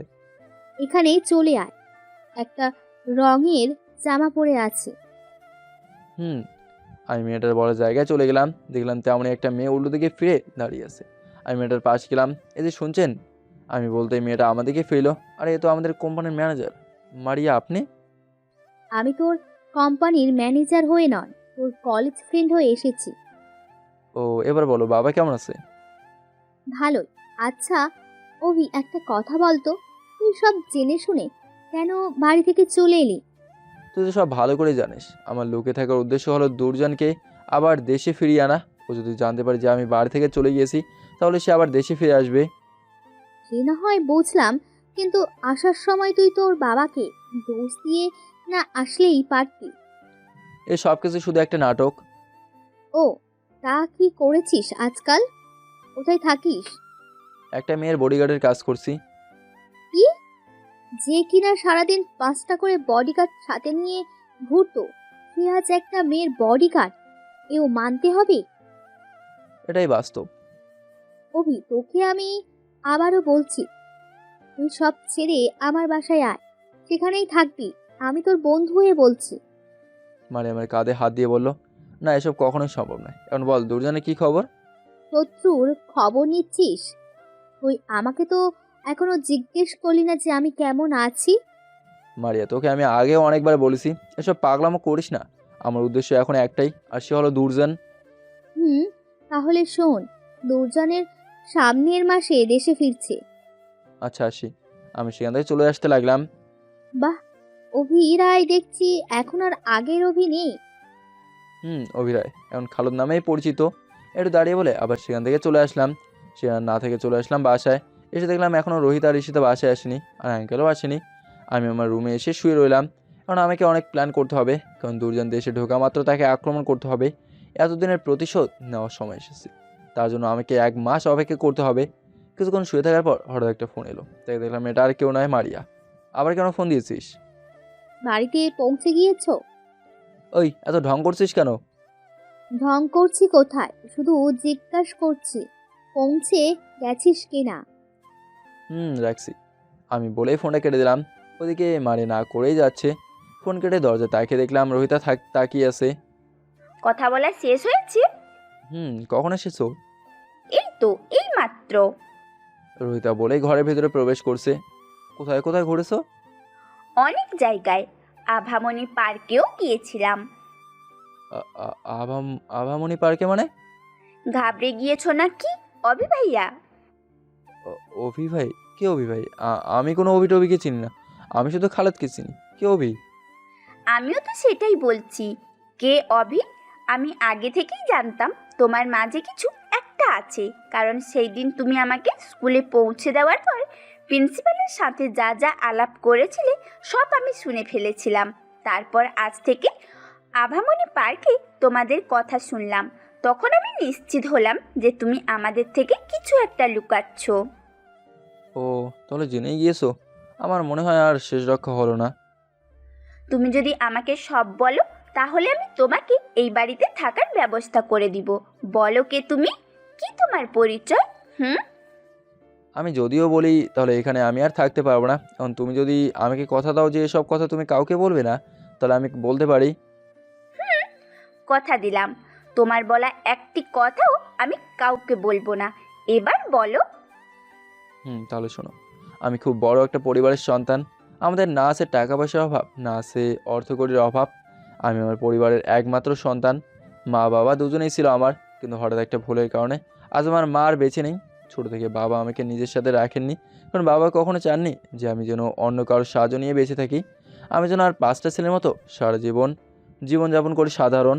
আমার বাবার পেশা ছেলেদের থেকে যেন সর্বদা দূরে থাকি। তাই ছোটো থেকে বাবা আমাকে লন্ডনে লেখাপড়া করিয়েছেন। তখন আমার মা বেঁচে ছিল, কিন্তু 10ম শ্রেণী পাশ করার পর আমি বাবার সাথে জেদ করে দেশে ফিরে আসি। তারপর এখানে থেকেই কলেজে লেখাপড়া করি। আমার সাথে সবসময় 4-5 জন লোক থাকতো। বাবা মানা করলেও তারা মানতো না, কারণ তারা আমাদের নিজেদের জীবনের থেকেও বেশি ভালোবাসতো। নয়ন, রাসেল আকাশ, ওকে তোমরা একাই ছাড়তে পারো? ও নিজের মতো করে দেশটাকে ঘুরে দেখুক। না আঙ্কেল, আমরা কখনোই মালিককে একা ছাড়বো না। চারিদিকে আমাদের অনেক শত্রু। তাছাড়া আমার সাথে থাকলে তো তোমার কোনো সমস্যা নেই, আর আপনারাও নিশ্চিন্তে থাকতে পারেন। তোমরা একদম ঠিক বলেছ। তোমরা কেউ ওর বাবার কথায় কান দিও না। চারদিকে যা ঝামেলা পাকিয়ে রেখেছে, আবার ছেলেকে স্বাধীনতা দিচ্ছে। মা, তুমিও আমাকে তো একাও ছাড়তে পারো না কি? সবসময় বডিগার্ড সাথে থাকলে নিজেরই অনেক খারাপ লাগে।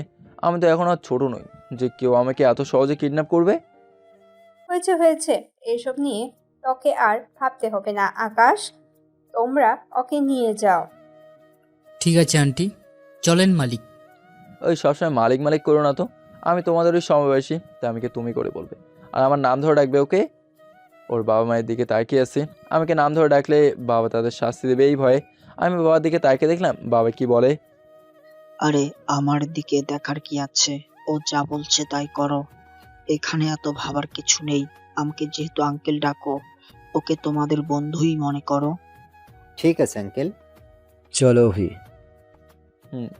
তারপর ওরা আমাকে নিয়ে একটা গাড়িতে উঠলো। সামনে আমি আর রাসেল, আর পিছনের সিটে বসে আছে বাকি দুজন। রাসেল গাড়ি ড্রাইভ করছিল, আমি বসে বসে ড্রাইভ করে দেখছিলাম। গাড়ি থামাও। কেন, কি হয়েছে? কিছু না, ড্রাইভ শিখবো আমি। যাক, অকালের মৃত্যু আশাটা দেখেছি, এখন পূর্ণ হয়ে যাবে। প্লিজ আমাকে শেখাও, অনেকদিনের ইচ্ছা যে আমি একদিন গাড়ি চালাবো। আচ্ছা, তুমি আমার জায়গায় এসো, আমি শিখিয়ে দিচ্ছি। তারপর আমি আকাশের কথা মতো তার জায়গায় চলে এলাম আর গাড়ি ড্রাইভ করছিলাম, কিন্তু একা একা কিছুতেই পারছিলাম না। তাই আকাশ আমাকে সাহায্য করলো। আমরা দুজনে মিলে গাড়ি ড্রাইভ করে চলে গেলাম কলেজে। সেদিনই ছিল আমার কলেজের প্রথম দিন। আমাকে তারা 3জন ক্লাস পর্যন্ত এগিয়ে দিয়ে এসেছিলো। তারপর তারা বাইরে আমার জন্য অপেক্ষা করছিল, আর ক্লাসরুমে আমার পাশে বসেছিল মারিয়া। আর সেখানে তার সাথে আমার পরিচয়। আমরা ভালো বন্ধু হয়ে উঠি, কিন্তু আমাকে সে একজনও বন্ধু মনে করেনি। সবসময় পাগলামি করে গেছে, কিন্তু তাকে আমি একজন ভালো বন্ধুই মনে করি। সে ছাড়াও কলেজে আমার আরও কিছু ফ্রেন্ড হয়। এভাবেই কিছুদিন চলে গেল। আমি ড্রাইভ করা সম্পূর্ণভাবে শিখে গেলাম। এখন কলেজে যাওয়া আসার সময় আমিই গাড়ি ড্রাইভ করতাম। আচ্ছা, আমি যেখানে যাই তোমরা আমার পাশে পাশে থাকছো কেন? হঠাৎ এরকম অদ্ভুত প্রশ্ন? না, এমনি আমার জানতে ইচ্ছে করছে যে আমাদের কি বড় কোনো শত্রু আছে যার ভয়ে আমাকে তোমরা সবসময় চোখে চোখে রাখো? আছে, একজন আছে। কে? দুর্জন চক্রবর্তী। সে সর্বদাই আশায় থাকে কখনো আমাদের বিপদ ফেলতে পারবে। সে সুযোগ পেলে কাউকে ছেড়ে কথা বলে না। দুর্জন আমাদের চিরশত্রু, আমাদের থেকে কোনো অংশে কম নয় সে। আর সেটা ও জেনে গেছে যে তুমি দেশে ফিরে এসেছো।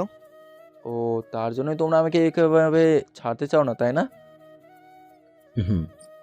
কাল থেকে আমি কলেজে একা আসবো আর একাই যাব, কিন্তু আনাগোনা করার সময় মুখোশ পরে আনাগোনা করব, তাহলে আমাকে কেউ চিনতে পারবে না। তাছাড়া আমি ছোট থেকে লন্ডনে ছিলাম, আমাকে এই শহরে তেমন কেউ আমাকে বলতে না দিয়ে আকাশ বলতে শুরু করলো।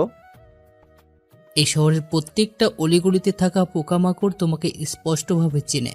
তুমি হয়তো ভুলে যাচ্ছ যে তুমি এই শহরের সবচেয়ে বিত্তশীল ব্যক্তি রায় মোহনের একমাত্র ছেলে অভি রায়। তুমি যা বলছো তাও ঠিক আছে, কিন্তু আমি না থাকার পরেও তারা আমাকে এত ভালো করে চিনে কি করে? তোমার বাবার একটা ভুলের কারণে। তুমি দেশে ফিরবে শুনে তোমার বাবা নিজের ছেলেকে শহরে পরিচিত করানোর জন্য সকল টিভি চ্যানেল, পত্র পত্রিকা বিজ্ঞাপন দিয়েছিলেন, যার কারণে তুমি এখন সবার কাছে পরিচিত। কলেজে এসে গেছি, তোমরা এখানে দাঁড়াও, আমি কলেজ থেকে ক্লাস করে আসছি। আমি সেখানে গাড়ি থেকে নেমে গেলাম। তাদের গেটের বাইরে রেখে আমি কলেজের ভেতরে প্রবেশ করলাম। দেখলাম দূরে একটা বট গাছের নিচে বসে মারিয়া কি যেন ভাবছিল। আমি ক্লাসে না গিয়ে তার কাছেই গেলাম। Hi Maria. হাই। মন খারাপ কেন তোর? কই না তো। ফাজলামো করিস কেন? সত্যি করে বল, নাহলে আরেকটা দিব। তুই তো জানিস আমার বাবা মা কেউ নেই, কবির কাছ থেকে বড় হয়েছি। আমার কপাল গুনে ওনাদের মতো ফুফাফুফি পেয়েছিলাম। এখন আমি আর ছোট নই, আমি নিজে থেকে ওদের জন্য কিছু একটা করতে চাই। ভাবছি ছোটখাটো একটা চাকরি করব। তো কর, এখানে এত ভাবার কি আছে? কিন্তু কিসের চাকরি করব সেটা ভাবছি। এই মুহূর্তে আমি চাকরি পাবো কোথায়? ও, তাহলে তুই এক কাজ কর, এক সপ্তাহ অপেক্ষা কর, তারপর আমি দেখছি কি করা যায়। কি করবি তুই? আমার উপর একটু বিশ্বাস করেই দেখ, পরে না হয় কিছু ভাবিস। এটা নিয়ে ভাবা বাদ দে। হুম। তাহলে আর কি, চল ক্লাসে যাই। হুম। তারপর মারিয়াকে নিয়ে ক্লাস করে বেরিয়ে এলাম। আমি গাড়ি করে বাড়ি পৌঁছে গেলাম, গিয়ে সবাই একসাথে খেয়ে নিলাম। এমনিতে আমরা একসাথেই খাওয়া দাওয়া করি। বাবা অভি, খেয়ে একটু তৈরি হয়ে নে তো, একটু অফিসে যাবি। বাবা হঠাৎ এই সময় অফিসে কেন? আগে চল, তারপর দেখবি কি হয়। আমি আর কোনো কথা বলিনি। আমি তাকিয়ে রইলাম আকাশ, রাসেল আর নয়নের দিকে, কিন্তু তারা বাবার সামনে কিছু বলছে না। কি আর করার, তৈরি হয়ে নিলাম। বাবার হুকুম, যেতেই হবে। কিন্তু আজ আমার সাথে আকাশরা যাচ্ছে না, আজ যাচ্ছে আলাদা 5 জন। বাবার আমি 2 জন, 2 গাড়িতে করে অফিসে যাচ্ছিলাম। আমি এখনও আমাদের অফিসের ব্যাপারে কিছু জানি না, আসলে আমাদের অফিসের নামটাও অজানা। আমার এসবের বিষয়ে তেমন কোনো ইন্টারেস্ট নেই, কিন্তু আজ প্রথম আমি অফিসে যাচ্ছি। পৌঁছে গেলাম অফিসে। অফিসের নামটা দেখে অবাক হলাম, কারণ এটা আমার নিজের নামের অফিস, ওভিরাই গ্রুপ অফ ইন্ডাস্ট্রি। নামটা দেখে অনেক ভালো লাগলো। আমাকে নিয়ে তারা ভেতরে প্রবেশ করছিল, একটা ঘরে নিয়ে তুললো আমাকে। দেখলাম অফিসের সব স্টাফরা একত্রে মিলিত হয়েছে। তারা এই অসময়ে অফিসে কী করছে? হয়তো বাবা মিটিং রেখেছে, তাই তারা একত্রে মিলিত হয়েছে। কিন্তু আমি তাদের সামনে একটা জিনিস দেখে অনেকটা অবাক হলাম, কারণ তারা একটা লাশকে সামনে নিয়ে দাঁড়িয়েছে। লাশের বিষয়ে বাবা যা বললো তা শুনে আমার অনেকটা দুঃখ হলো, কারণ বাবা বললো যে এই লাশটা নাকি আমাদের ম্যানেজার আঙ্কেলের। অনেকদিন ধরে তিনি হসপিটালে ভর্তি ছিলেন। আজ বাবা একটা মিটিং ডেকেছিলেন, আর আজকে তিনি মৃত্যুবরণ করেন। বাবা আজকে মিটিংটা 2 দিন পরে করলে হয় না? আমি বাবার কানের কাছে এসে বললাম, এ নিয়ে আমরা একটু পরে কথা বলছি, আগে তোর আঙ্কেলের দাফনের কাজটা শেষ করেই। আচ্ছা। ম্যানেজার আঙ্কেলের দাফনটা আমরাই সেরে ফেলি। তিনি জগতে একাই ছিলেন, না ছিল ওনার কোনো আত্মীয়, না ছিল নিজের কেউ। উনি যেন 3 বেলা শুধু খেতে পান, তাই বাবা ওনাকে এই চাকরিটা দিয়েছিলেন, আর আজ তিনি মৃত। আমরা তার দাফন শেষ করে সেখান থেকে চলে আসলাম, এবং বাবা সবাইকে জানিয়ে দিলেন যে আগামী 2 দিন পর এই মিটিংটা করা হবে, আর এই 2 দিন অফিস বন্ধ থাকবে। তারপর বাবা এসে গাড়িতে উঠলেন, আমাকেও বললেন আমি যেন বাবার সাথে একই গাড়িতে উঠি, আর ড্রাইভারকে বললেন গাড়িকে বাড়ি নিয়ে যেতে। আমি জানতাম না যে বাবা কেন আমাকে ওনার গাড়িতে নিয়ে যাচ্ছেন। হতে পারে কোনো গুরুত্বপূর্ণ কথা বলবেন। অভি, তোকে একটা কথা বলার ছিল। বলো বাবা। আমি আজকে যে কারণে মিটিং ডাকতে চেয়েছিলাম সেটা কি তুই জানিস? না তো, আমি জানবো কি করে? আমাকে তো বলাই হয়নি। আমি চেয়েছিলাম আমার সকল কিছু তোর নামে করে দিতে, কিন্তু আজ সেটা সম্ভব হয়নি। তাই এই ঘোষণাটা আমি মিটিং এর দিনই করব। কিন্তু বাবা, আমি তো এখন এই বিষয়ে কিছুই বুঝে উঠিনি। কিভাবে কি করতে হয় এসব কিছুই তো আমি জানি না। সেটা তুই আস্তে আস্তে জেনে যাবি। এখন একটা কাজ তোকে করতে হবে। কি কাজ বাবা? আজ তোর ম্যানেজার আঙ্কেল মারা গিয়েছেন, তাই আমাদের কোম্পানির জন্য একটাই ম্যানেজার প্রয়োজন। আর সে বিষয়টা তো দেখবি, একজন যোগ্য ম্যানেজারকে তুই কোম্পানিতে যোগ দিবি। সেই বিষয়টা নিয়ে তুমি চিন্তা করো না, আমি দেখছি কি করা যায়। বাবার আমি বাড়ি পৌঁছে গেলাম। আমার মাথায় একটাই চিন্তা, এমন একজন বিশ্বাসী ম্যানেজার কোথায় পাই? আর সে যদি কোনো রকম চিটিং করে তাহলে তো সর্বনাশ, কারণ একজন ম্যানেজারের হাতে অনেক কিছুই থাকে। কিন্তু কাকে দেওয়া যায় এই কাজ? তখন মনে পড়লো মারিয়ার কথা। সেও তো একটা কাজ খুঁজছিল, তার একটা চাকরি প্রয়োজন। আর আমার পুরো বিশ্বাসের ওপর আছে, কারণ সে আমার ক্লোজ ফ্রেন্ড। সে আমাকে তার জীবনের চেয়েও বেশি ভালোবাসে, আর সে যেমনই হোক আমাকে কখনো ঠকাবে না। আচ্ছা, তাকে একটা ফোন দিয়েই দেখি। অভি বল। আমার সাথে কার একটু দেখা করতে পারবি? কেন? একটা গুরুত্বপূর্ণ কথা আছে তোর সাথে। আগামীকাল তুই আমার সাথে একটা মিট করবি। ওকে, কোথায় আসবো? আমাদের পুরনো হোটেলে। আচ্ছা, কখন আসবো?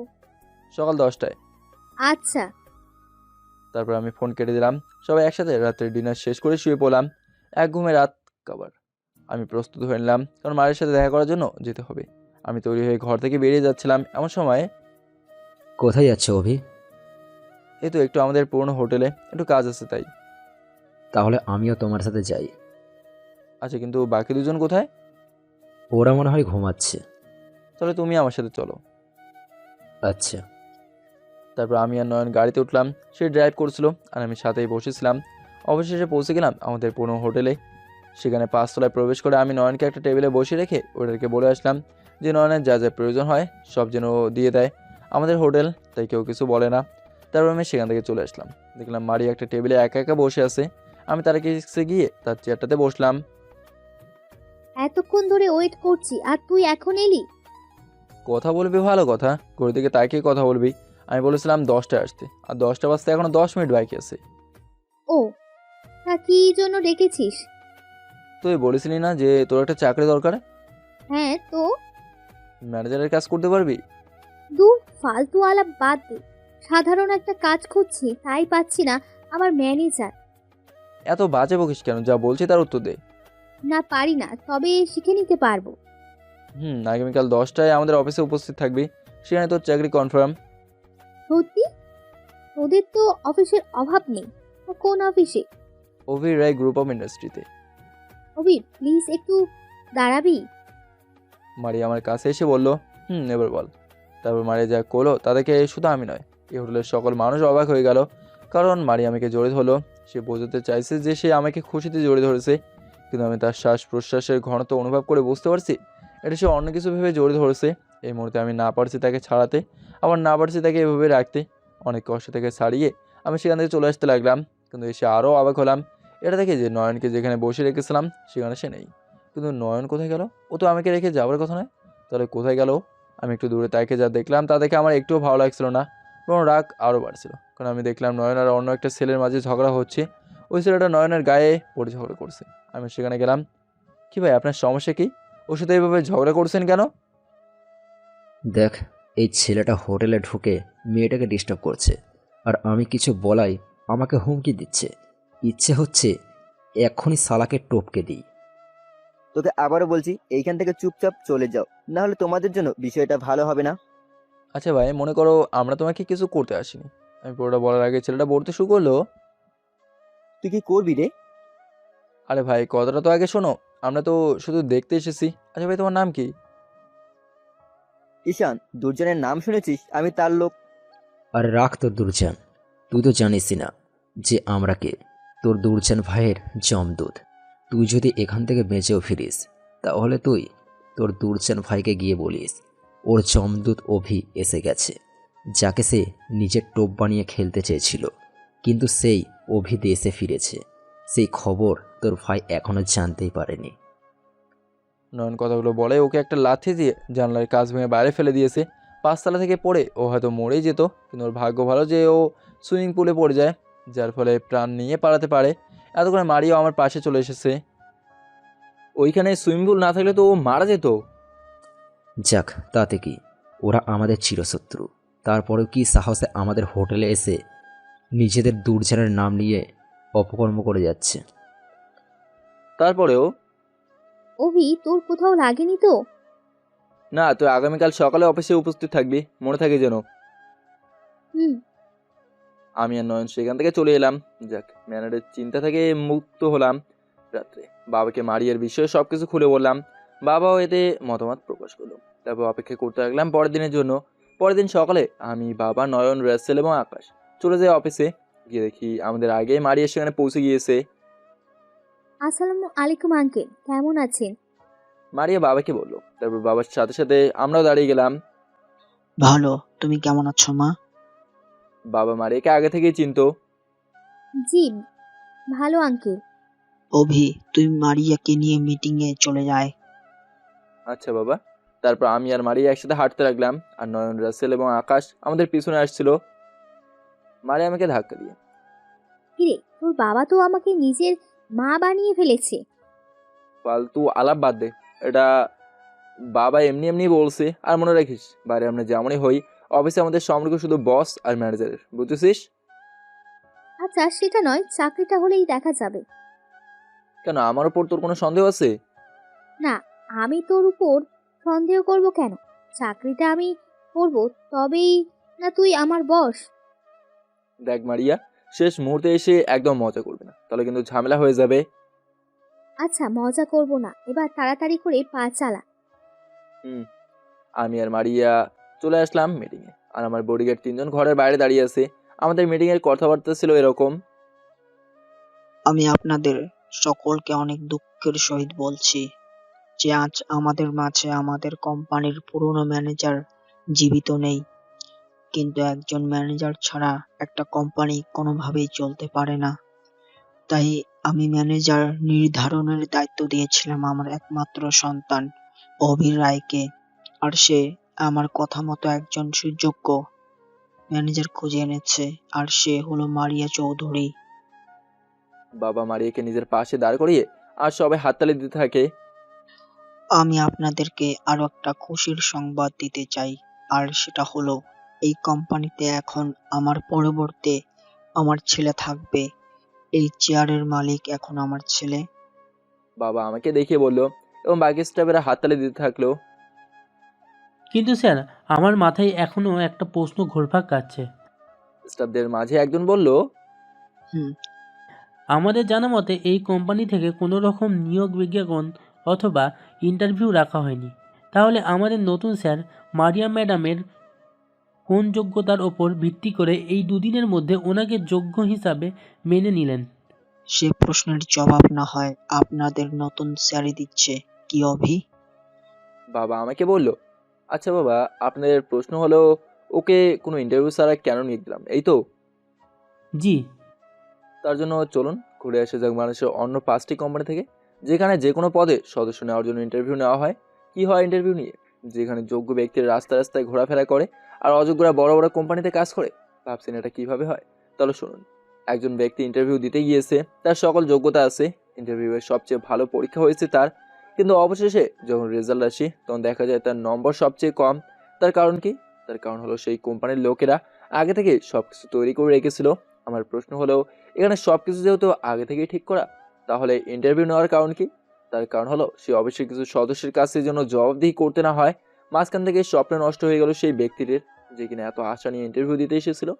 আর আমাদের এখানে যেটা হয়েছে সেটা যে কাউকে টাকার বিনিময়ে দেওয়ার কাজ নয়, কারণ এই ম্যানেজারের কাজ করতে হলে বিশ্বাসী ব্যক্তির প্রয়োজন হয়। অচেনা কোনো ব্যক্তিকে এই কাজ দিয়ে দেওয়া ঠিক হবে না। আরও কোনো প্রশ্ন আসে আপনার মনে? না স্যার।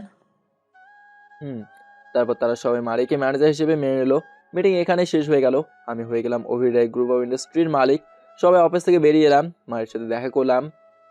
তোকে অনেক অনেক ধন্যবাদ কেন? আমার চাকরিটা দেওয়ার জন্য, তাও আবার তোর নিজের অফিসে। এখানে ধন্যবাদ দেওয়ার কিছু নেই, এমনিতেও একজনের দরকার পড়তো, সেখানে না হয় তোকেই দিয়ে দিলাম। মারি একটা কথা বলি শোন। বল। তুই তো দেখেছিস তোর উপর বিশ্বাস রেখে সবার কাছে কত কিছু বললাম। যাই হয়ে যাক না কেন, কখনো তোর উপর আমার এই বিশ্বাসটা ভাঙতে দিস না। সেটা তোকে বলতে হবে না। বাই। বাই। মারিয়া চলে গেল তার বাসায়, আর আমি চলে এলাম আমার বাসায়। আমাদের বাড়ির চারদিকে অনেক অনেক পাহারাদার এবং বডিগার্ড থাকে, যার কারণে আমরা সবসময় বাড়ি ফাঁকা রেখেও বাইরে যেতে পারি। সন্ধ্যের সময় বাবার কথা শুনে কেন জানি না মনে অনেকটাই ভয় লাগছিল।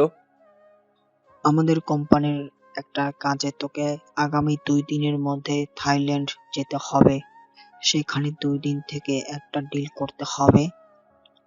বাবা আমি তো অফিসের কাজ তেমন বেশি বুঝি না, সবেমাত্র জয়েন করলাম। এসব কাজে তুমি গেলেও তো হয়। এখন যেহেতু এইসবের দায়িত্ব তুই নিজে নিয়েছিস, তাহলে আমি আর এইসব কাজে যাব না। আর এইসবের জন্য আমাদের নতুন ম্যানেজার এবং একজন অভিজ্ঞ কর্মচারী তোর সাথে দেওয়া হবে। এখন মারিয়ার যাওয়ার কি দরকার? আর এখান থেকে যদি সবাই চলে যাই তাহলে বাসে থাকবে কে আর অফিসকে দেখবে? তার জন্য তো আমি আছি। আর মারিয়াকে একটু এইসব বিষয়ে অভিজ্ঞতা হতে হবে, তার জন্যই ওকে তোর সাথে দিচ্ছি। তবুও সেখানে না গেলে কি হয় না? না, আর তোর সাথে বিশ্বস্ত 3 জন বডিগার্ড দেওয়া হবে। তুমি কি নয়ন আকাশদের কথা বলছো? বাবা ওদেরকে তুমি তোমার কাছে রেখে দাও, আমাদের কোম্পানির শত্রুরা সব ফাঁকা পেয়ে আক্রমণ করতে পারে। এখন আমার কাছে সব থেকে গুরুত্বপূর্ণ হলো তোর নিরাপত্তা। বাবা এর ফলে কিন্তু আমাদের কোনো ক্ষতি হয়ে যেতে পারে। কিছুই হবে না, তুই নিশ্চিন্তে যেতে পারিস।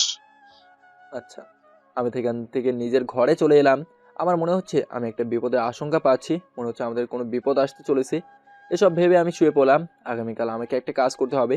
এমন তো হতে পারে যে আমাদের মধ্যেই কেউ দুর্জনকে খবর দেবে যে আমরা সকলে দেশের বাইরে যাচ্ছি, আর এর ফলে ও এই সুযোগকে কাজে লাগাবে। এসব ভেবেই ঘুমিয়ে পড়লাম। পরের দিন সকালে সবার অজান্তে একটা কাজ করে ফেললাম। আমাদের সমস্ত বাড়ি অফিস যা কিছু আছে সব কিছুকে আমার চোখের ভেতর নিয়ে নিলাম। তারপর বাবাকে বললাম, বাবা আমি মায়ের সাথে কথা বলতে পারবো না, তুমি বলে দাও যে আমরা আগামীকাল থাইল্যান্ড যাচ্ছি। আচ্ছা, এই বিষয় নিয়ে তুই চিন্তা করিস না, আমি দেখছি। আচ্ছা। তারপর আকাশকে নিয়ে একটু বাইরে বেরোলাম। সারাদিন ঘুরে রাতে বাসে এলাম। ওটা দেখলাম মারিয়ার ফোন এসেছে, ফোনটা রিসিভ করলাম। বল। আগামীকাল নাকি আমরা থাইল্যান্ড যাচ্ছি? কেন বাবা তোকে বলেনি? আঙ্কেল বলেছে, বলতে জানতে পারছি। কখন কোথায় থাকবো? সকাল 9টায় এয়ারপোর্টে দাঁড়িয়ে থাকবি, সেখান থেকে রওনা দেবো। আচ্ছা এখন রাখছি, বাই। হুম, বুঝতে পারছি মারিয়া অনেকটাই খুশি হয়েছে। আমি আগে থেকে সবাইকে বলে দিয়েছি যে আমরা কাল থাইল্যান্ড যাচ্ছি। তারপর ঘুমিয়ে পড়লাম। সকালে মায়ের ডেকে ঘুম থেকে উঠলাম। এখন ভালো করে সকাল হয়নি। তারপর রেডি হয়ে সবার কাছ থেকে বিদায় নিয়ে বেরিয়ে পড়লাম এয়ারপোর্টের উদ্দেশ্যে। আমরা 4জন একটি গাড়ি নিলাম। আমার সাথে আছে রাসেল, সে ড্রাইভ করছে, আর নয়ন আকাশ পেছনের সিটে বসেছিল। আমাদের যেতে একটু দেরি হয়ে যাচ্ছিল। রাসেল, আমাদের এয়ারপোর্টে যাওয়ার জন্য দ্বিতীয় কোনো সহজ রাস্তা আছে যেখান দিয়ে গেলে তাড়াতাড়ি হবে? একটা রাস্তা আছে। রাসেল এই কথাটা বলতে আকাশ পেছন থেকে রাসেলকে একটা ইশারা করলো। সাথে সাথে রাসেল না বলতে শুরু করলো। না, দ্বিতীয় কোনো রাস্তা নেই। দেখো আকাশ, তুমি এই মুহূর্তে যে কাজটা করলে সেটা কিন্তু আমার চোখে পড়ে গেছে। সত্যি করে বলো। আরে অবি, এখানে মিথ্যা বলার কি আছে? আর কোনো রাস্তা নেই। রাসেল, আমি শেষবারের মতো বলছি, আমি জানতে চাইবো না সেখান দিয়ে যাওয়ার জন্য তোমরা অমত করছো কেন। বেশি দেরি করো না, সময় খুব কম। আমি চাই না আমার জন্য এতগুলো লোক দাঁড়িয়ে থাকুক। আমি জানি আমি না গেলে বিমান ছাড়বে না। আসলে আরেকটা রাস্তা আছে, কিন্তু আঙ্কেলের নিষেধ আছে।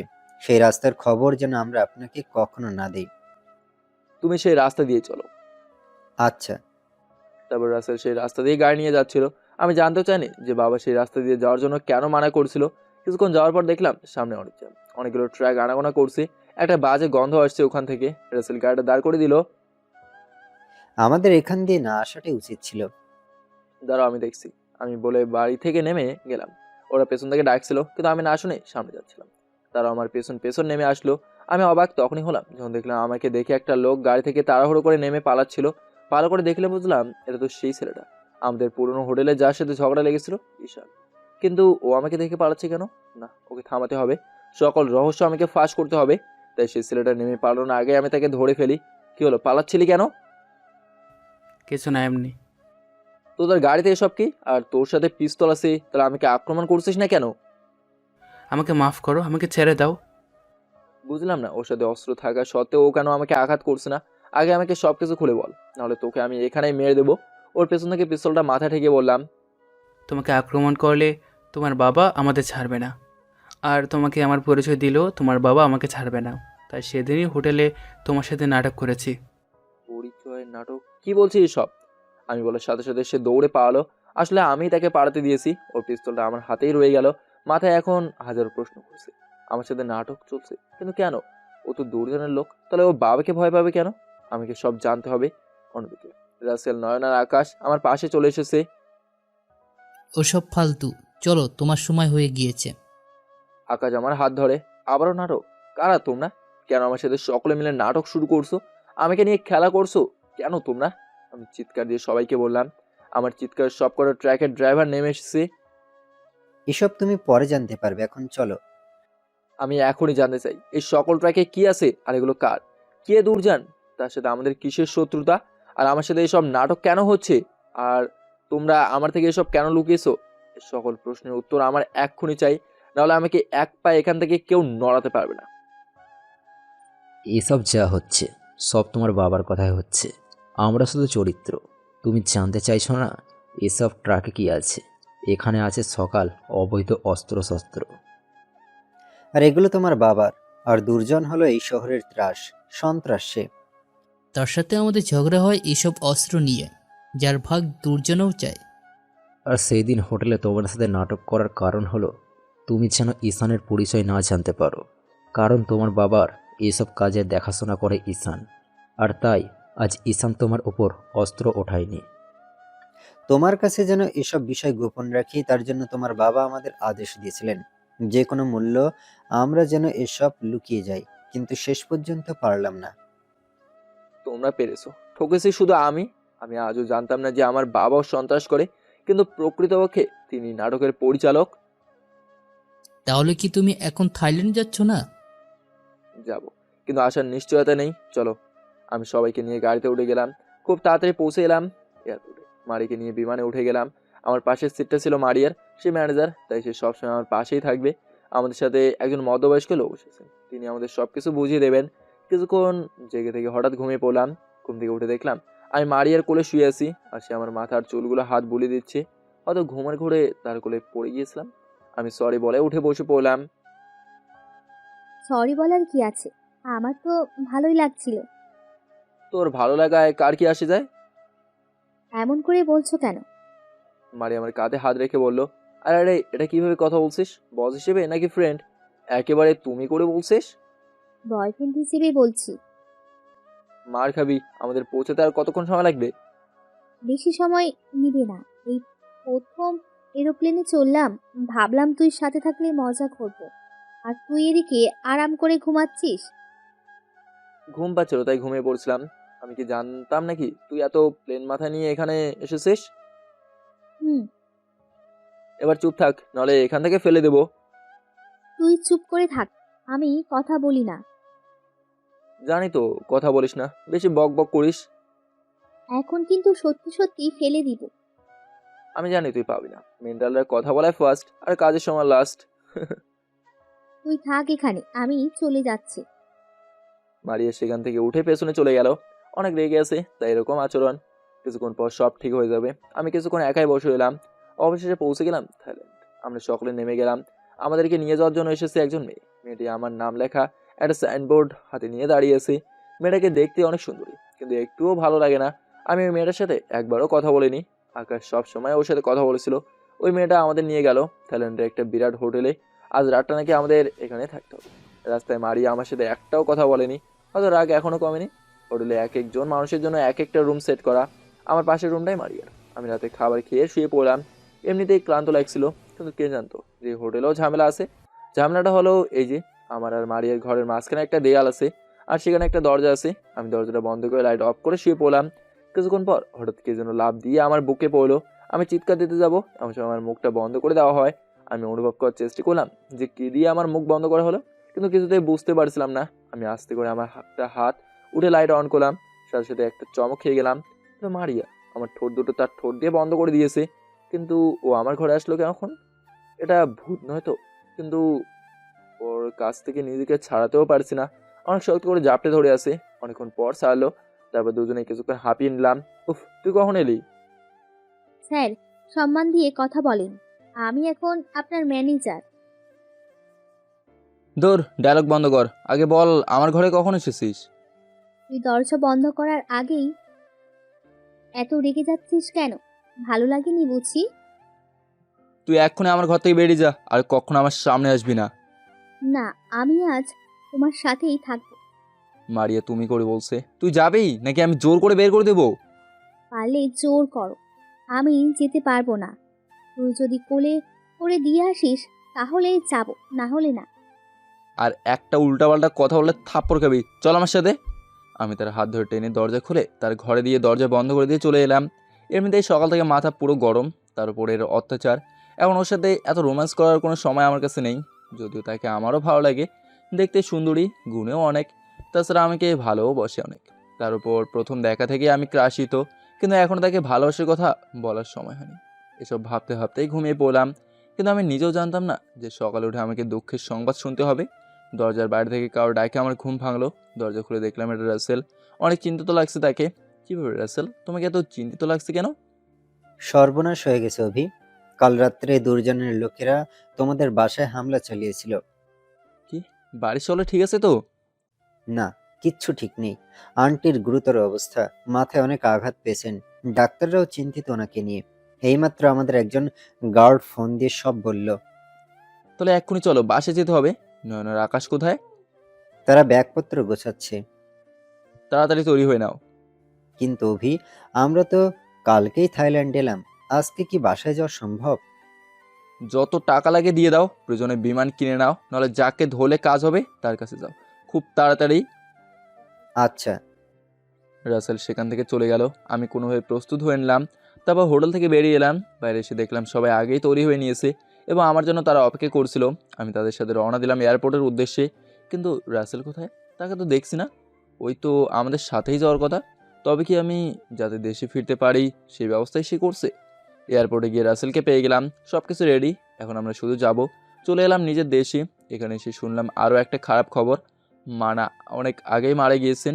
এই খবরটা শুনে আমার হাত পা যেন একেবারেই কাজ করছে না। মনে হচ্ছে সব অবশ হয়ে গিয়েছে, কিন্তু আমাকে হাসপাতালে মাকে দেখার জন্য যেতেই হবে।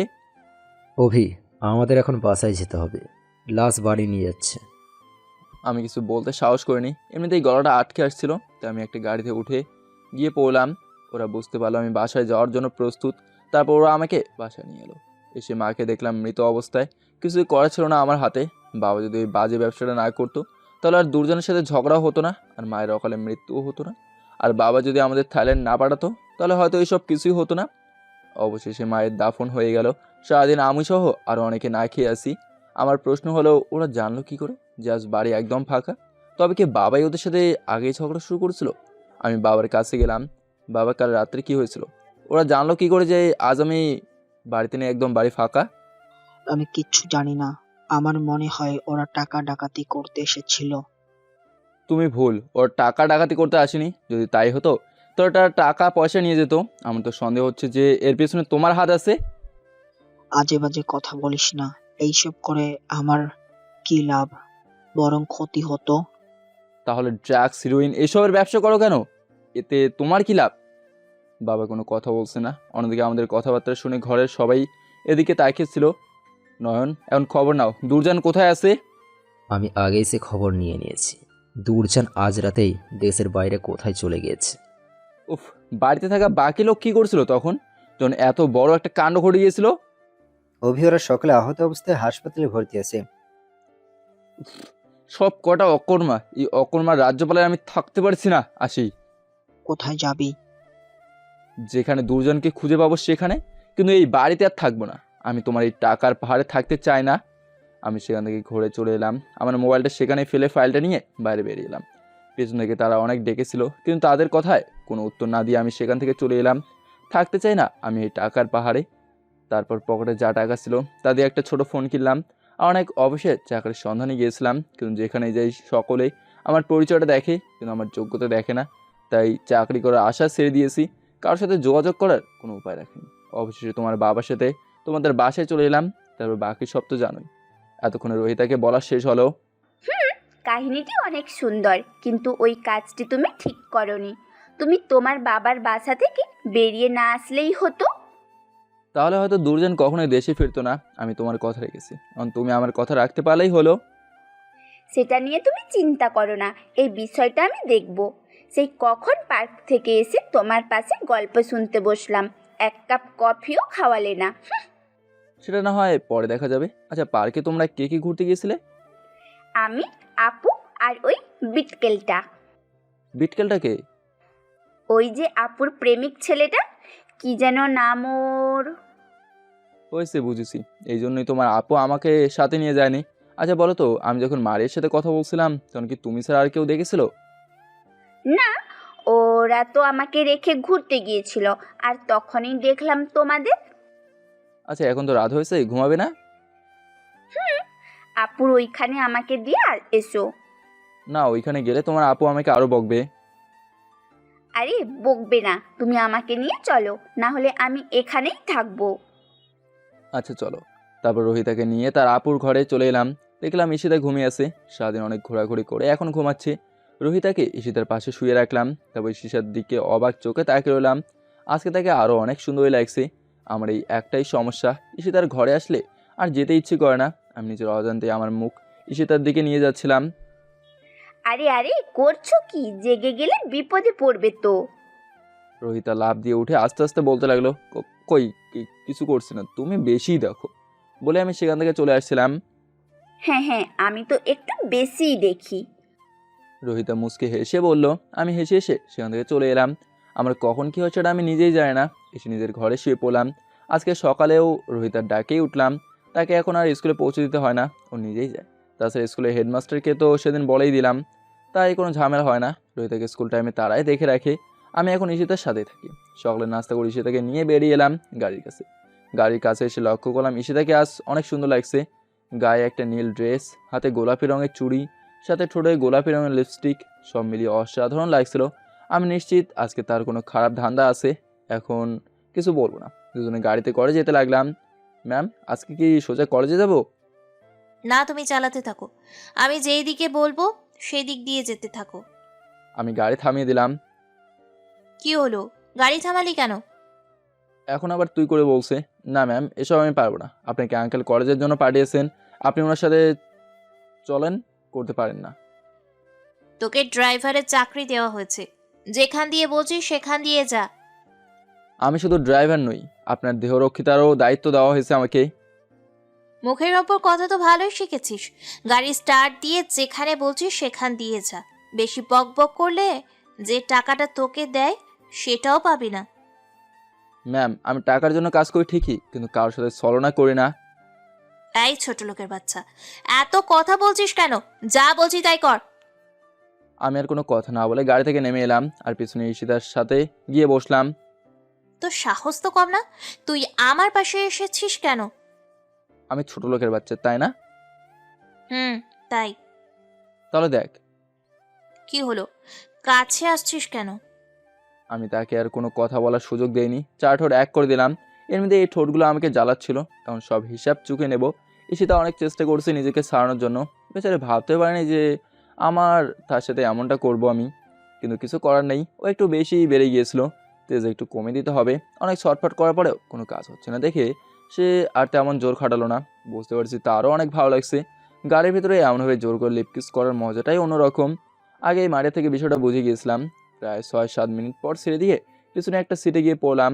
পাশে তাকে দেখলাম ঈশিতা অনেক ক্লান্ত হয়ে শুয়ে রইলো, কিছু বলছে না, মাথা নিচু করে বসে আছে। আমার আর কি, ক্রাশকে কিস করতে পেরে এখন আনন্দেই আছি। গাড়ির ভিতর থেকে সিট টপকে সামনে ড্রাইভিং সিটে বসে পড়লাম এবং গাড়ি স্টার্ট দিলাম কলেজের উদ্দেশ্যে। কলেজ পর্যন্ত কোনো কথা বললো না। কলেজে আমি নিজের মুখ ঢেকে গাড়ির ভিতরেই বসে রইলাম আর ঈশিতা নেমে ক্লাসে চলে গেল। কলেজের প্রিন্সিপালের সাথে দেখা করার প্রয়োজন, কিন্তু এখন করবো না। যখন দেখবো আশেপাশে কেউ নেই তখন করব। কিছুক্ষণ গাড়ির ভেতর এমনি এমনি বসে রইলাম, দেখলাম 2টা ছেলে আমার দিকে আসছে। তোর নাম খালেদ? ছেলেগুলো থেকে একজন আমার গাড়ির কাছে এসে বলল, ভাই, কেন, কোনো সমস্যা? তুই নাকি তোর মালিকের সাথে খারাপ ব্যবহার করিস। এখন বুঝতে পারছি ওরা এখানে কেন এসেছে। না তো ভাই, আমি হলাম সরল সোজা ড্রাইভার মানুষ, আমার কি সাধ্য এসব করার?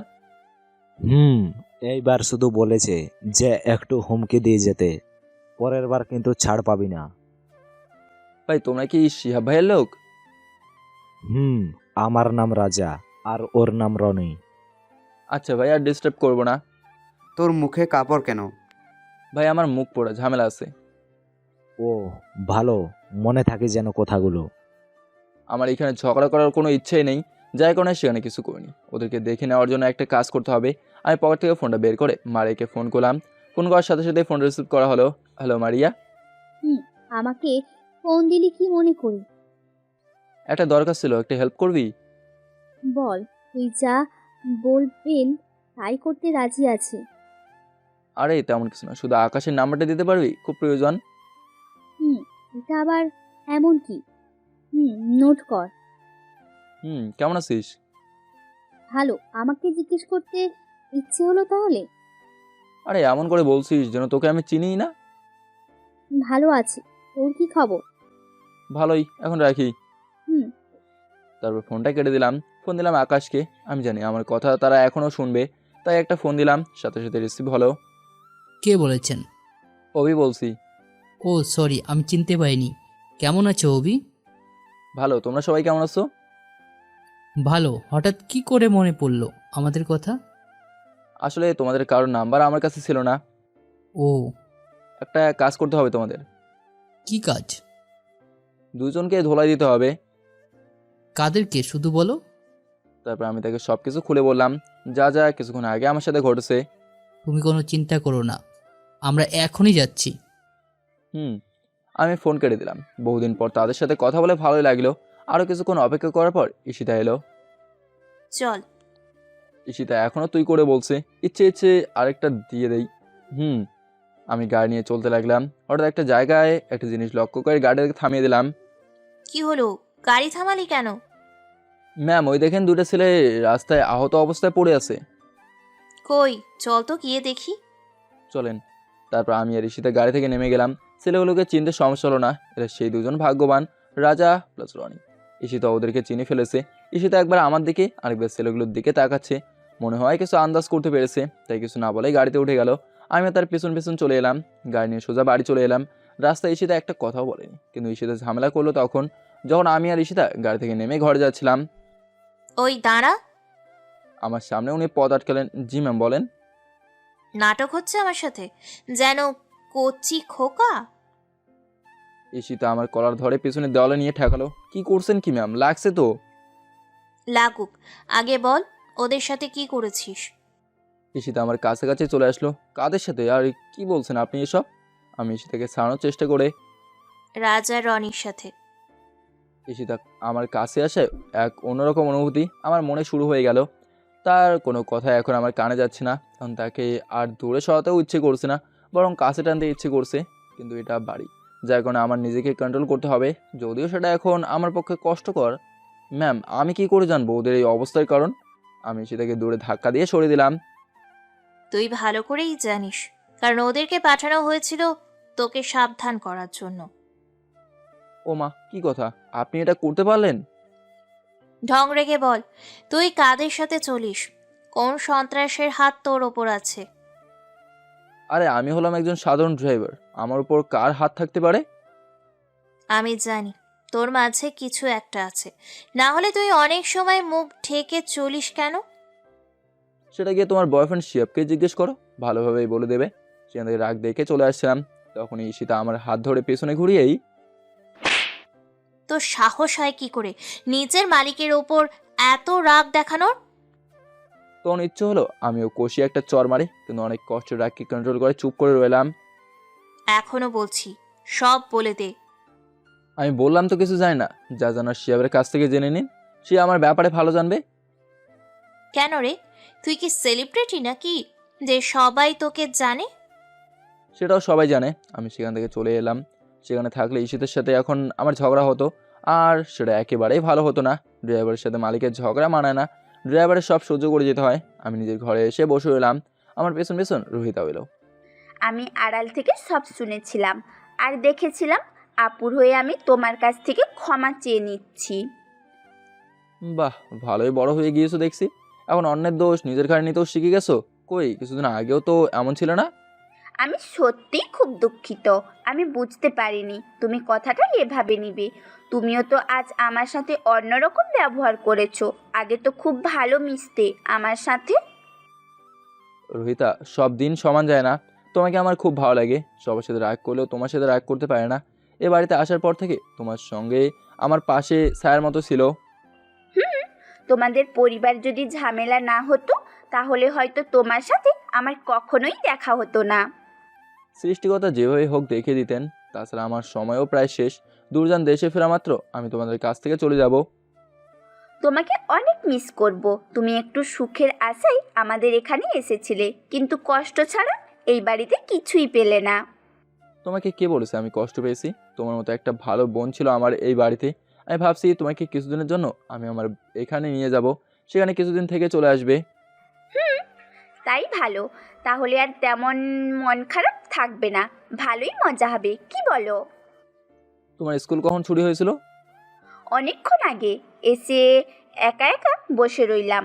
কাজের লোকেরা কাজ নিয়ে ব্যস্ত, আর বাবা তো এখনো অফিস থেকে বাসায় ফেরেনি। তো এখন তো আর সমস্যা হবে না, আমি চলে এসেছি। আচ্ছা, তুমি আপুকে তোমার পরিচয়টা দিচ্ছ না কেন?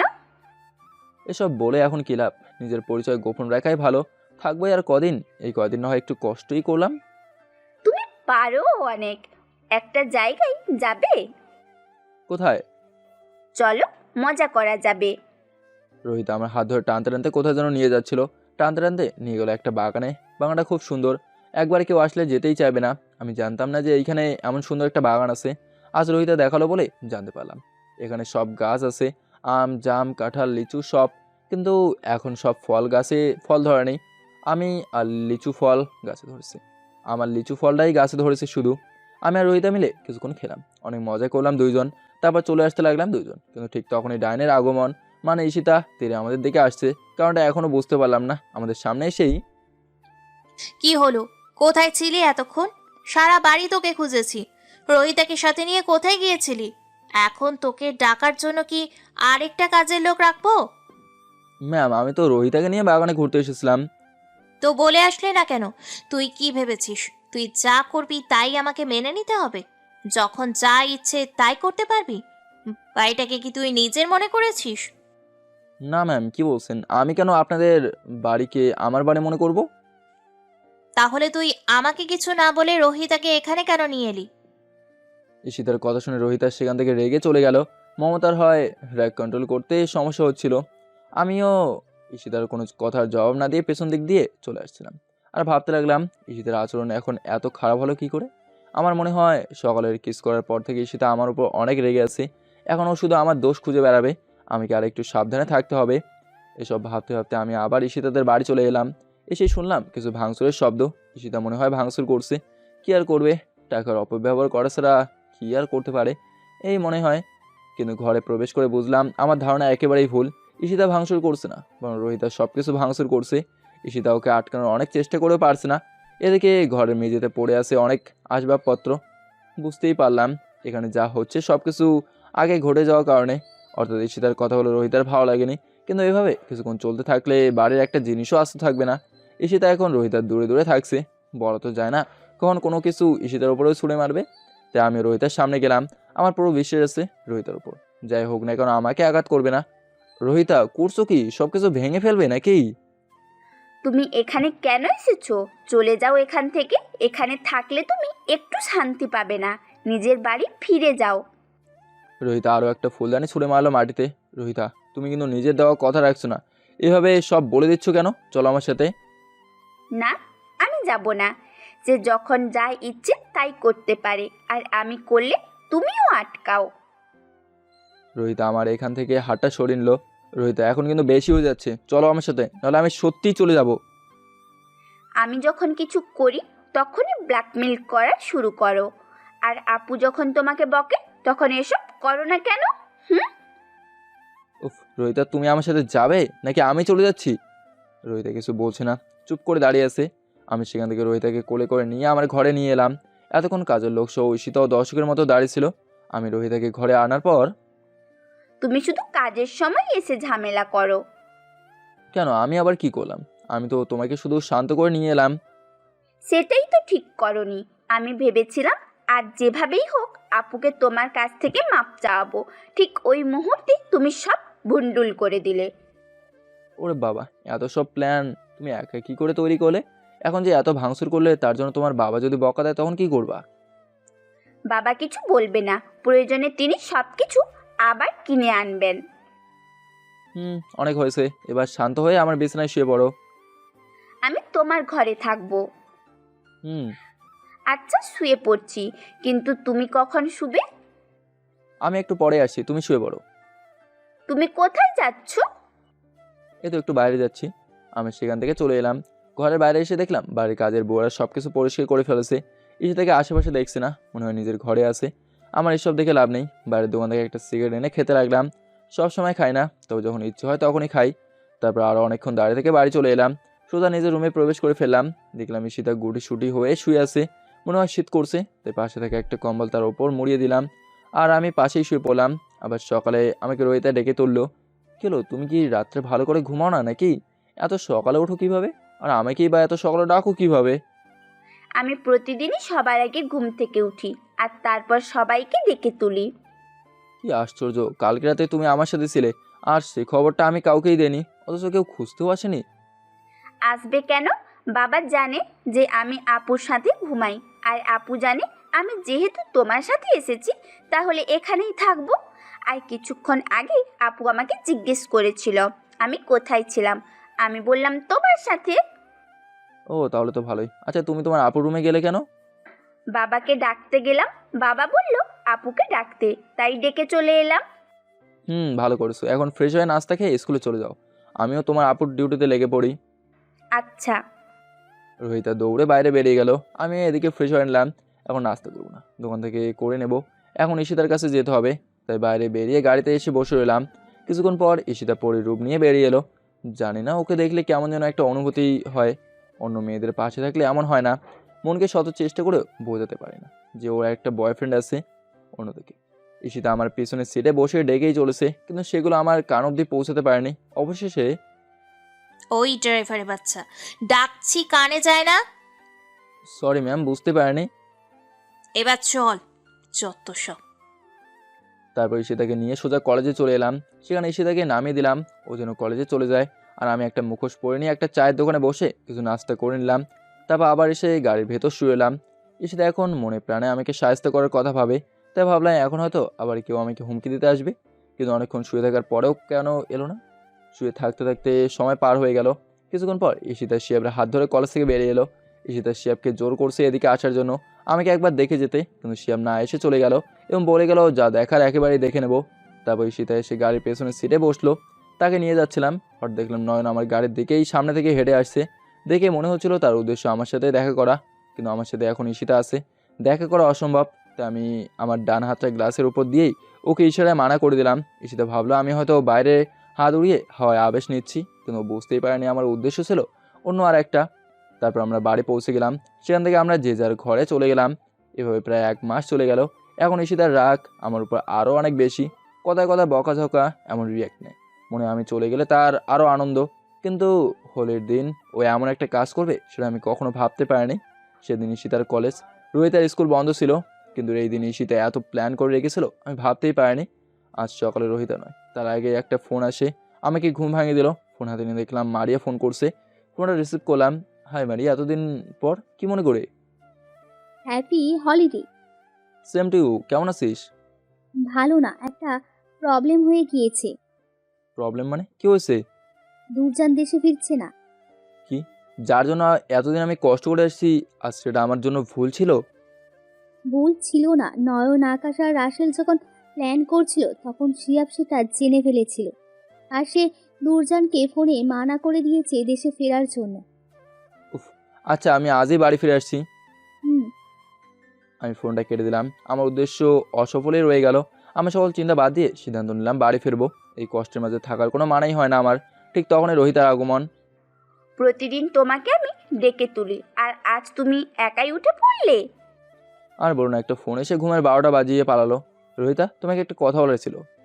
বলো। আজ আমি বাসায় চলে যাচ্ছি, দূরজান দেশে ফিরবে না, তাহলে আমার এখানে থেকে কী লাভ? কথাটা বলতে দেরি হলো, রোহিতার জোর ধরতে দেরি হয়নি। আরে কান্না করছো কেন? তুমি সত্যিই চলে যাবে?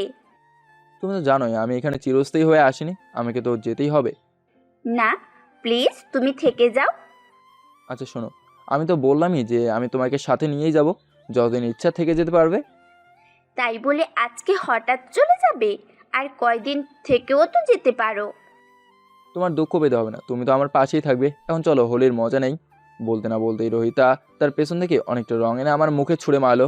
আমি নিশ্চিত আমি ঘুমিয়ে থাকলে আমাকে খুব সুন্দর করে সাজিয়ে দিত। ভাগ্যিস মারি আমাকে ফোন করেছিল। আজকে তোমার জন্য একটা সুসংবাদ আছে। আমি, আপু আর তুমি আজকে ঘুরতে যাচ্ছি। রোহিতা অনেক আনন্দের সাথেই। না রোহিতা প্লিজ, এখন এসব ভালো লাগছে না।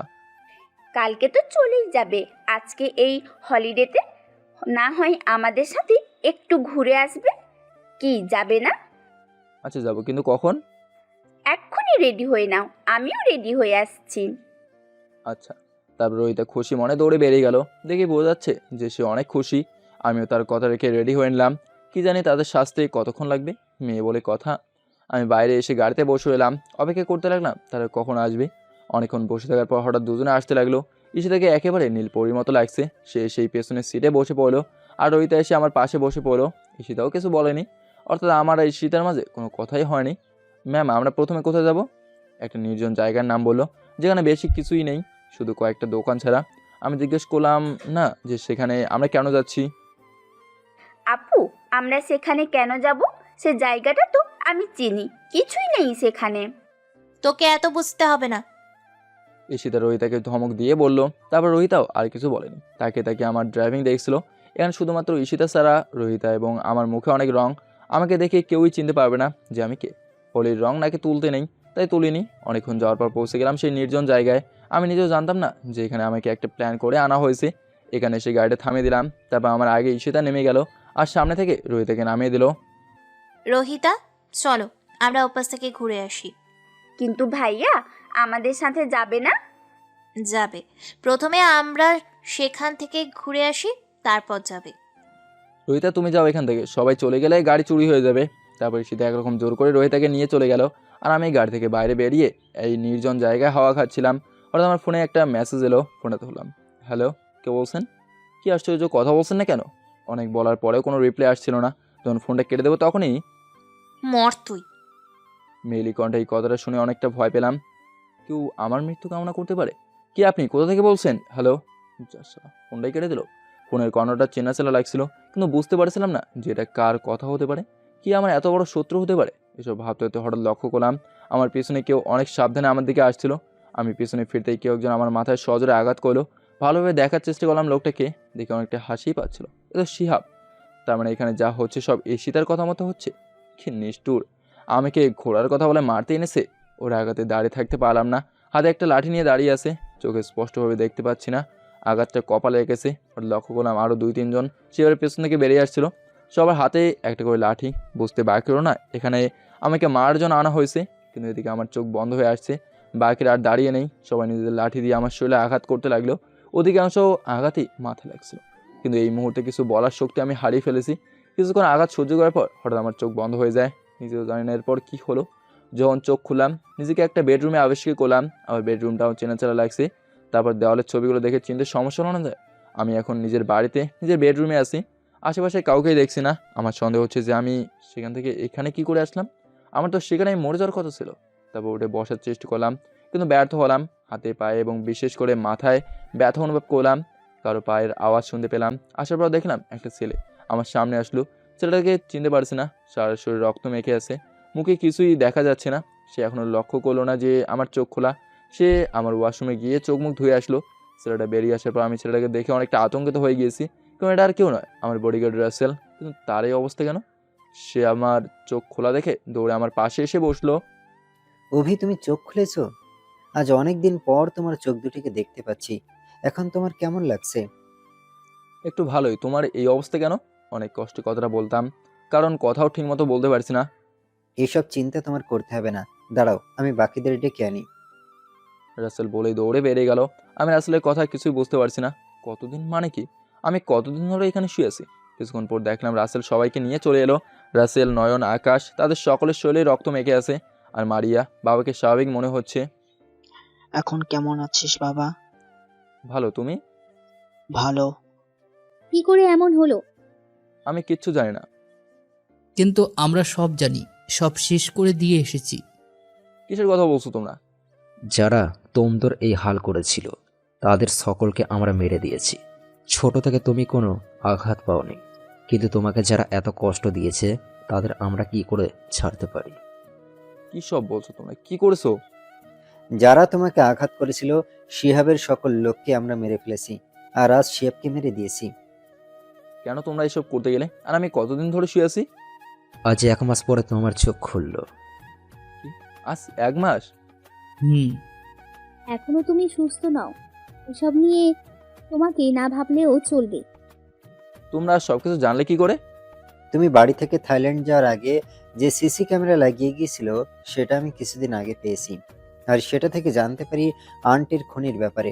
আন্টির খুনের সাথে শিহাবও জড়িত। ও, তারপর আরও অনেক আলোচনা করলাম। আমার সুস্থ হতে আরও 10 থেকে 15 দিন সময় লেগেছিল। আমি সুস্থ হওয়ার পর আবার অফিসের কাজে মনোযোগ দিলাম। কিন্তু এক সময় আমার রোহিতার কথা খুব মনে পড়ছিল। আমার নিখোঁজের খবর শুনে না জেনে বেচারি কী করছিল, তাই ডিসিশন নিলাম আজকে আমি আবার ড্রাইভারের বল রূপে চলে আসতে লাগলাম রোহিতাদের বাসায়। আমি নিজের জন্য একটি গাড়ি নিয়ে তাদের বাসে চলে এলাম। দেখলাম সব কিছু আগের মতোই আছে। আসার সময় দারোয়ানের সাথে কিছুক্ষণ কথা বলে বাসার ভেতরে চলে এলাম। দেখলাম বাড়িটা একেবারেই শূন্য হয়ে আছে। আঙ্কেল মনে হয় অফিস থেকে এখনও ফিরেনি। আমি আমার রুমে চলে গেলাম। সেখান থেকে আমার সকল কাগজপত্রের ফাইলগুলো নিয়ে বাইরে বেরিয়ে আসতে লাগলাম। হঠাৎ দেখলাম রোহিতা তার বাবার ঘর থেকে আমাকে দেখে দৌড়ে আমার কাছে চলে এসে জোর ধরলো। কেমন আছো রোহিতা? ভালো না। তুমি সেই দিন কোথায় চলে গিয়েছিলে? রোহিতা বলছিল। আর সে থেকে দেখলাম উপর থেকে দাঁড়িয়ে সব শুনছিল। মনটাকে অনেক খারাপ দেখাচ্ছে, হয়তো নিজের বয়ফ্রেন্ডের মৃত্যুর সংবাদ পেয়ে। কি হলো বলছো না কেন? আর তোমার মাথায় এসব কিসের দাগ? আরে তেমন কিছু না, তোমাকে বলেছিলাম না যে আমাকে বাড়ি ফিরতে হবে, তাই আমি বাড়ি চলে গিয়েছিলাম। আর হঠাৎ একটা অ্যাক্সিডেন্টে আমার মাথায় আঘাত লাগে। আমার কথা শুনে সেটা তার ঘরে চলে গেল। তাহলে আমাকে খবর দাওনি কেন? অনেক কষ্ট পেয়েছিলাম তোমার জন্য। সেটা কোনো ব্যাপার না, আমি বাড়ি ফিরে যাচ্ছি। এখানে আমার কাগজপত্রগুলো নিতে এসেছিলাম আর তোমার সাথে দেখা করতে এসেছিলাম। জানো, তোমার নিখোঁজের খবর শুনে আপু অনেক কষ্ট পেয়েছিল। পাবেই তো, এতদিন কাজ করেছি। ফালতু, যে নিজে আমাকে মারতে চেয়েছিল সেই নাকি আমার জন্য কষ্ট পাচ্ছিল। ছোটদের বোঝানোর জন্য কতভাবেই না নাটক করতে পারে। আর এসের জন্য না, আপু মনে হয় তোমাকে ভালোবাসে। হ্যাঁ, সেটা কিভাবে? তোমার আপুর তো একটা বয়ফ্রেন্ড আছে।